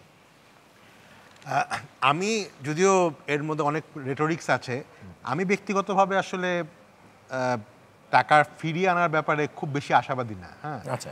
মানে কারণ এটা একটা মানে বেশ বড় ধরনের একটা অনেক সময় সাপেক্ষ, অনেক লিগাল, একটা ইন্ডিকেশনও তো বাজেটে থাকতে পারতো, বাজেট বক্তৃতায় সেটা পারে। কিন্তু এটা আমি আসলে মোয়াজ্জেম ভাইয়ের সাথে একমত যে এইটা আসলে বাজেট বক্তৃতায় থেকে আসলে ব্যাপারটা অলমোস্ট স্লোগান সর্বস্ব টাইপের হয়ে যায়। এখানে আসলে কাজ করা, কথা না বলে কাজ বেশি করা দরকার। তো বাট মানে এটা আমাদের মাথায় রাখতে হবে যে আমরা যদি শুরুও করি, ইট মে টেক 5-10 ইয়ার্স, এবং তারপরও যে আমরা কত টাকা আনতে পারবো আমার যত সন্দেহ আছে। হয়তো যা গেছে তার হয়তো ম্যাক্সিমাম 10-15%, 20% আনতে পারবো। এনিওয়ে, বাট আমাদের চেষ্টা তো করতেই হবে, আমরা ছেড়ে দিব কেন। বাট এরকম যাতে আর না হয়, সবচেয়ে বড় ব্যাপার হচ্ছে এরকম যাতে না হয় সেটা তৈরি করা। দেখেন এখন অনেকেই যেমন কালো টাকা সাদা করার ব্যাপারে বলছে যে যদি কোনো কারণে আমরা এটাকে না করতে দেই, এই টাকাটা বিদেশে চলে যাবে। এখন কিন্তু টাকা বিদেশে যাওয়াটা ইজ ভেরি ডিফিকাল্ট। আমরা জানি যে সারা ওয়ার্ল্ডেই কিন্তু এখন অ্যান্টি মানি লন্ডারিংয়ের অনেক ব্যাপার আছে। আমেরিকা বলেন, হ্যাঁ, যেমন কিছু কিছু কান্ট্রি যেমন দুবাই, ওইসব কান্ট্রিতে এখনও সম্ভব রিয়েল এস্টেট করে বা ওগুলি, কিন্তু এগুলি আস্তে আস্তে ডিফিকাল্ট হয়ে যাচ্ছে। আর সত্যি কথা বলতে কিন্তু আসলে আমাদের এই যে এই দুর্নীতি ব্যাপারটা কিন্তু কয়েকটা লেয়ার হয়, 3টা শ্রেণী আমরা জানি সবচেয়ে বড় বেশি দুর্নীতি করে এবং মানি পাচারের সাথে সম্পর্কিত। একটা হচ্ছে রাজনীতিবিদ। রাজনীতিবিদের সমস্যা আসলে মানে আমাদের এই গণতন্ত্রের মাধ্যমেই সলভ করতে হবে, এবং এই কথা আমরা সংস্কারগুলি বলছি, সাংবিধানিক সংস্কার, আমাদের নির্বাচন কমিশন সংস্কার, পুলিশ সংস্কার, সেগুলির মাধ্যমেই করতে হবে। আর ব্যবসায়ীরা যদি বলেন, হ্যাঁ, আমি যে বলবো না যে ব্যবসায়ীরা আসলে যে একটা বড় দুর্নীতি করে না তা না, কিছু কিছু ব্যবসায়ী কিন্তু যদি জেনারেল বলেন, বাংলাদেশে তো আসলে প্রায় যে রিসেন্ট যে সার্ভেটা হয়েছে অর্থনৈতিক সুমারি, তার প্রায় 1.5 কোটি শুধুমাত্র ক্ষুদ্র ব্যবসায়ী। এখন একটা ক্ষুদ্র ব্যবসায়ী দুর্নীতি করার সুযোগ কই? তার তো আসলে সুযোগই নাই। দুর্নীতি করে মেইনলি টপ কিছু অলিগার্ক করে, এবং ওই অলিগার্কটা কিন্তু একা করে না, তাদের সাথে রাজনীতিবিদের একটা জড়িততা হওয়ার মাধ্যমেই করে। তো সেটাকে আমাকে রাজনীতিক প্রবলেম সলভ করেই ওদেরকে সলভ করতে হবে। বাট যেই প্রবলেমটা একেবারেই ধরা হয়নি, এটাতে আমার আসলে সবচেয়ে বড় আক্ষেপ, ফ্রাস্ট্রেশন, যে আমলারা যে দুর্নীতিটা করেছে। আপনি কি মনে করেন গত 15 বছরে শুধুমাত্র সরকার আর কিছু অলিগার্করাই মিলে করেছে? এটা কি আমলাদের সহায়তা, অ্যাক্টিভ সহায়তার মধ্যে হয়নি? এবং আমাকে বলেন, এই জুলাই অভ্যুত্থানের পরে কয়টা আমলার বিরুদ্ধে একটা দুর্নীতির মামলা হয়েছে? ম্যাক্সিমাম হাতে গোনা। কিন্তু আমরা জানি যে আসলে মানে অফিসে অফিসে এই টাইপের দুর্নীতির আঁকড়া বস্তু। তো সেই জায়গাটাতে আমরা আশা করেছিলাম এই সংস্কার প্রক্রিয়ার মধ্যে এই ব্যাপারটা আসবে, কারণ আমরা যতক্ষণ না পর্যন্ত এই আমলাতন্ত্র বা সরকারের ব্যুরোক্রেটদের এই দুর্নীতি, এবং এর সব ক্ষেত্রে পুলিশ থেকে শুরু করে সব জায়গাতেই এটা যতদিন পর্যন্ত না আমরা সলভ করতে পারবো, গুড গভর্নেন্স তৈরি করতে না পারবো, আমরা কিন্তু যতই বলি না কেন বিদেশ থেকে ইনভেস্টমেন্ট আসবে না। বিদেশ থেকে ইনভেস্টমেন্ট শুধু মানে বড় বড় সভা সেমিনার করে হয় না, তারা দেখবে যে তোমার এখানে রুল অফ ল আছে কিনা, গভর্নেন্স ফ্যাসিলিটিস গুলো আছে কিনা, কমপ্লায়েন্স গুলো আছে কিনা, অনেকগুলো ইস্যু। সেগুলির জন্য আমাকে কিন্তু ওই জিনিসটা করতেই হবে। তো আমাদের সেই ব্যাপারটা আসলে ভেরি ইম্পর্টেন্ট। আর একটা ব্যাপার বলে আমার কাছে মনে হয়, আপনিও যেটা বললেন যে আসলে নির্বাচন যতদিন পর্যন্ত না অ্যাটলিস্ট একটা ডেডলাইন যদি আমরা না আসি, তাহলে কিন্তু বিদেশি ইনভেস্টাররাও আসলে মানে ওরা আসলে জানে না নির্বাচনটা আসলে ডিসেম্বরে হবে নাকি জুনে হবে না কবে হবে। তো এই সময় তারা ওয়েট করবে, তারা ওয়েট করে হয়তো দেখবে যখন সিচুয়েশন নর্মাল হয় তখন তারা ইনভেস্ট করবে। ধরুন আমাদের সঙ্গে যুক্ত আছেন ডক্টর খন্দকার গোলাম মোয়াজ্জেম। আপনি কি আমাকে শুনতে পাচ্ছেন? জি, আমরা একেবারে শেষ রাউন্ডে আপনার শেষ মন্তব্যটা শুনতে চাই আসলে বাজেট নিয়ে। না, বাজেটটি আসলে শেষ মন্তব্য করার মতো যেভাবে আপনি একটা নির্বাচনের আপনি একটা প্রসঙ্গ তুলেছেন, নির্বাচনের একটা আলোচনা এনেছেন, সেইটাও যদি মানে সেটাও যদি হয় আসলে কোন জায়গায় গিয়ে আসলে গুণগত পরিবর্তন আমরা দেখব, যেহেতু নির্বাচনের ইস্যুটা আপনারা এনেছেন। দেখুন, আমি একটু বাজেট বক্তৃতার উল্টে পাল্টে দেখছিলাম তো এখানে কিন্তু এবারের বাজেটে প্রায় 2000 কোটি টাকার মতো নির্বাচনের জন্য রাখা আছে, কিন্তু বাজেট বক্তৃতায় নির্বাচন সংক্রান্ত উচ্চারণ যেটা বক্তৃতাটি পড়েছেন মাননীয় অর্থ উপদেষ্টা খুব বড়ভাবে আসেনি, বরঞ্চ যেহেতু এই সরকারের জন্য নির্বাচন একটা গুরুত্বপূর্ণ মাইলস্টোন, সুতরাং সেটি নিয়ে বিস্তারিত আলোচনা থাকতে পারতো যে হ্যাঁ এখানে জাতীয় নির্বাচনের জন্য কি পরিমাণ অর্থ বরাদ্দ রাখা আছে, কিভাবে সেটি কখন থেকে সেই বরাদ্দগুলো ব্যয় হবে না হবে, বা স্থানীয় সরকারের জন্য কোনো ধরনের বরাদ্দ সেখানে আছে কি নেই, এই বিষয়গুলো কিন্তু এখানে এক ধরনের প্রক্ষেপণ থাকতে পারতো, সেই বিষয়ে কিন্তু সেরকম উল্লেখ নেই। এবং আজকে আমি একটু অবাক হয়েছি, কিছু কিছু মিডিয়াতে আজকে দেখাচ্ছিল অন্তর্বর্তী সরকারের প্রথম বাজেট, আমি একটু অবাক হয়েছি। অন্তর্বর্তী সরকারের প্রথম বাজেট কথাটির মানে কি?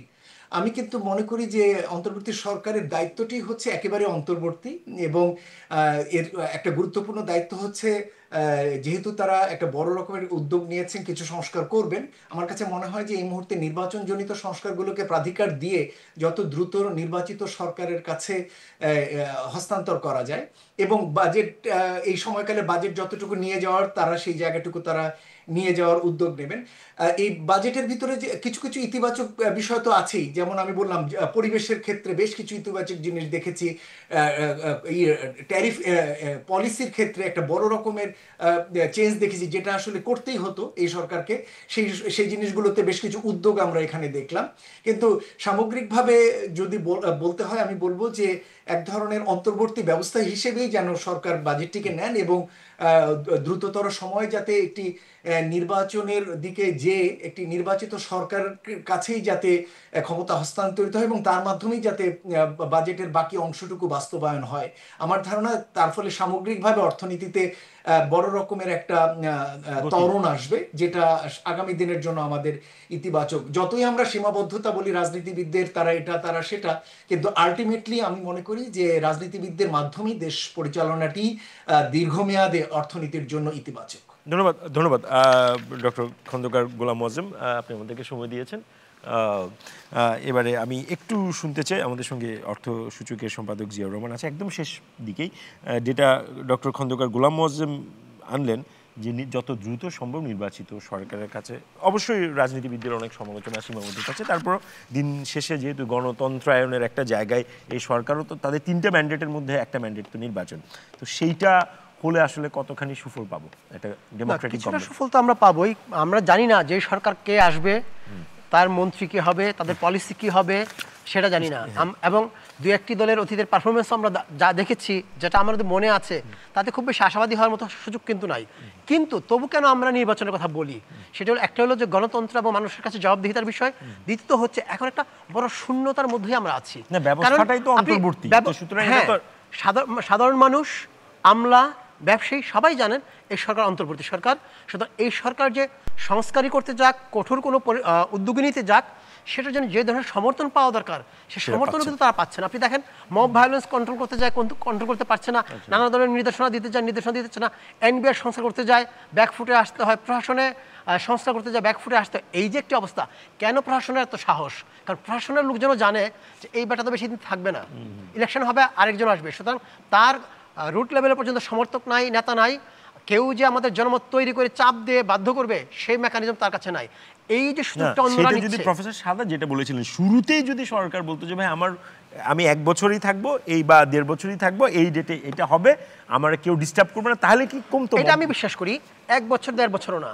প্রথম দিকে তার যে জনপ্রিয়তা ছিল, যেরকম অন্ধভাবে সমস্ত জনগণ দেশের ছিল, ওই সময় তারা যদি 2 বছর একটা সময় নিয়ে বলতো রোড ম্যাপ দিয়ে যে আমি এই 2 বছরের মধ্যে এই সংস্কারগুলো করব, আর 2 বছর এতদিনে এই তারিখে ইলেকশনটা করব, এই 2 বছর আপনাদের কাছে এই সহায়তা চাই, এবং এই সময় কি কি সংস্কার করবেন রূপরেখা যদি দিতেন, এই সংস্কারের ফলে জনগণের কি লাভ হবে, বাংলাদেশের দীর্ঘমেয়াদে কি লাভ হবে, তাহলে হতো কি এর বিরোধিতা করতে গেলে যে রাজনৈতিক দলগুলো বিরোধিতা করতো, জানতো জনগণ তো জানে, জনগণ আমাকে বিট্রেয়ার মনে করবে আমরা সুবিধাবাদী, তখন কিন্তু এই সাহসটা করতো না। কিন্তু যেহেতু সুসময়ে কাজটি করা হয়নি, এখন কিন্তু কঠিন সময়, সরকারের বিরুদ্ধে অনেক কিছুই চলে গেছে, এই সময় এসে আমরা চাচ্ছিলাম যে বেসিক কিছু সংস্কার হোক। কারণ কি রাজনৈতিক সরকার এসে আমরা অতীতে বিএনপিকে দেখেছি, আওয়ামী লীগকে দেখেছি, জাতীয় পার্টিকেও দেখেছি। রাজনৈতিক সরকারের নানা ধরনের স্টেক হোল্ডার থাকে, নানা ধরনের স্বার্থগোষ্ঠী থাকে, নানা ধরনের লবিস্ট গ্রুপ থাকে, নানা ধরনের দুর্নীতিপরায়ণ লোকজনের সাথে যোগ সাজস থাকে। সুতরাং চাইলেও মৌলিক সংস্কার তাদের পক্ষে করা সম্ভব হয়ে ওঠে না। এই সরকারের পক্ষে সম্ভব ছিল, সেটি আমরা চেয়েছিলাম, কিন্তু সরকারও কিছু জায়গায় ভুল করেছে, কিছু জায়গায় মিস করেছে। আমাদের দিক থেকেও রাজনৈতিক দলগুলোর কিছু অসহিষ্ণুতাও আছে। এখনকার যে সিচুয়েশন, এই সিচুয়েশন সরকার অনেকটা কন্ট্রোলের বাইরে, এবং সেই কারণে মনে হয় যে নির্বাচনটা দিয়ে তারপরে আমরা নির্বাচিত সরকারের হাতে দেই, দায়িত্ব জনগণ বুঝে নেবে। আলাউদ্দিন, একদম শেষ মন্তব্যটা আপনার কাছ থেকে শুনতে চাই, যেহেতু নির্বাচনের প্রসঙ্গটা এসলো। আলোচনা এমন একটি জায়গায় এসে উপনীত হয়েছে যে এখন গণ অভ্যুত্থান পরবর্তী সরকারের এজেন্ডা বনাম গভর্নমেন্ট ফেল নিয়ে ফেলের দায় নিয়ে এক্সিট, দুটার একটা মাঝামাঝি অবস্থা চলে গিয়েছে। তো আমরা যেহেতু এনসিপি গণ অভ্যুত্থানের গর্ভ থেকে উঠে আসে একটি দল, তো আমরা পুনরায় এই কমিটমেন্টটা জাতির সাথে করতে চাই যে আমরা আগেও জুলাই ঘোষণাপত্র চেয়েছিলাম। আমরা কিছুদিন পূর্বে আওয়ামী লীগের যখন আপনার কার্যক্রম নিষিদ্ধের দাবির সাথে সাথে আমাদের দাবি ছিল জুলাই ঘোষণাপত্র বাস্তবায়ন করতে হবে, তখন সরকার 30 কর্মদিবস সময় চেয়েছে। আমরা আজকে আপনি যদি খেয়াল করেন যে আমাদের আহ্বায়ক যে জুলাইয়ের মধ্যেই জুলাই ঘোষণাপত্র এবং জুলাই সনদ চেয়েছেন, এবং জুলাই সনদের পরেই নির্বাচন ব্যবস্থা সংস্কার কমিশন যে সুপারিশ করেছে তার আদলে জাতীয় ঐক্যমত্য যতটুকু পয়েন্টগুলোতে হবে সেই পয়েন্টের আলোকে নির্বাচনের রোডম্যাপ ঘোষণা করতে হবে। আমি সিম্পল, আমাদের একটা বিষয় আমরা খুব স্পষ্টভাবে বলতে পারি, অধ্যাপক ইউনূস ফেল করতে পারে, ইন্টারিম গভর্নমেন্ট ফেল করতে পারে, কিন্তু বাংলাদেশের জনগণ ফেল করতে পারে না।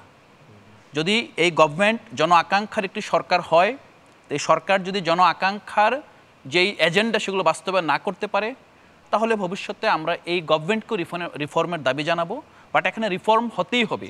আমরা যেই লিমিটেড স্কেলে বলছি, আমরা যেহেতু আলোচনাটা একটা অর্থনৈতিক বিশ্লেষণের জায়গা থেকে এবং নির্বাচন রাজনীতির দিকে এসেছে, আমরা পুনর্বার জাতির সাথে আমরা কমিটেড যে এখানে মৌলিক সংস্কারের মাধ্যমে রাষ্ট্রের পুনর্গঠন আগে আমরা আসলে কোনো ধরনের আপনার যে আমরা শুধুমাত্র নির্বাচন বলছি না, আমরা কিন্তু নির্বাচন এখন থেকে আমরা আগে থেকে বলছি যে আমরা সময়ওয়ারি কোনো আমরা রুটিন চাচ্ছি না, আমরা চাচ্ছি মনে করেন আপনারা রুটিন। অনেকগুলো সমালোচক বলেছেন শুরু থেকেই উনি যদি বলতেন আমি 3 বছর থাকবো, 5 বছর থাকবো, কিন্তু আমার সহযোগিতা এই কাউন্টার ফ্যাকচুয়ালি আমি যেতে চাচ্ছি না। আমাদের জায়গাটা হলো যে আমরা টাস্কওয়ারি রুট চাচ্ছি, যে আমরা চাচ্ছি যে শুধু নির্বাচনের রোডম্যাপ দিবেন কেন, আপনি বিচারের রোডম্যাপ, সংস্কার রোডম্যাপ এবং নির্বাচনের রোডম্যাপ একসাথে দেন।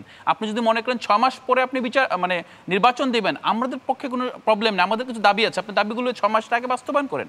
তো এই জায়গাগুলোতে আমরা মনে হয় যে এই আপনি যে জায়গাটা বলেছেন যে এই বাজেট স্বাভাবিকভাবে একটা মাইনর বিষয়, যে এই পুরো যেই ল্যান্ডস্কেপ বাংলাদেশের পরিবর্তনের ল্যান্ডস্কেপ, আমরা সেই প্রেক্ষিতে বলতে পারি যে নির্বাচন অবশ্যই গুরুত্বপূর্ণ, বাট গভর্নমেন্ট ফেল করবে, এক্সিট রুট হিসেবে নির্বাচন দিয়ে চলে যাবে, এই ব্যর্থ সরকার জনগণ দেখতে চায় না।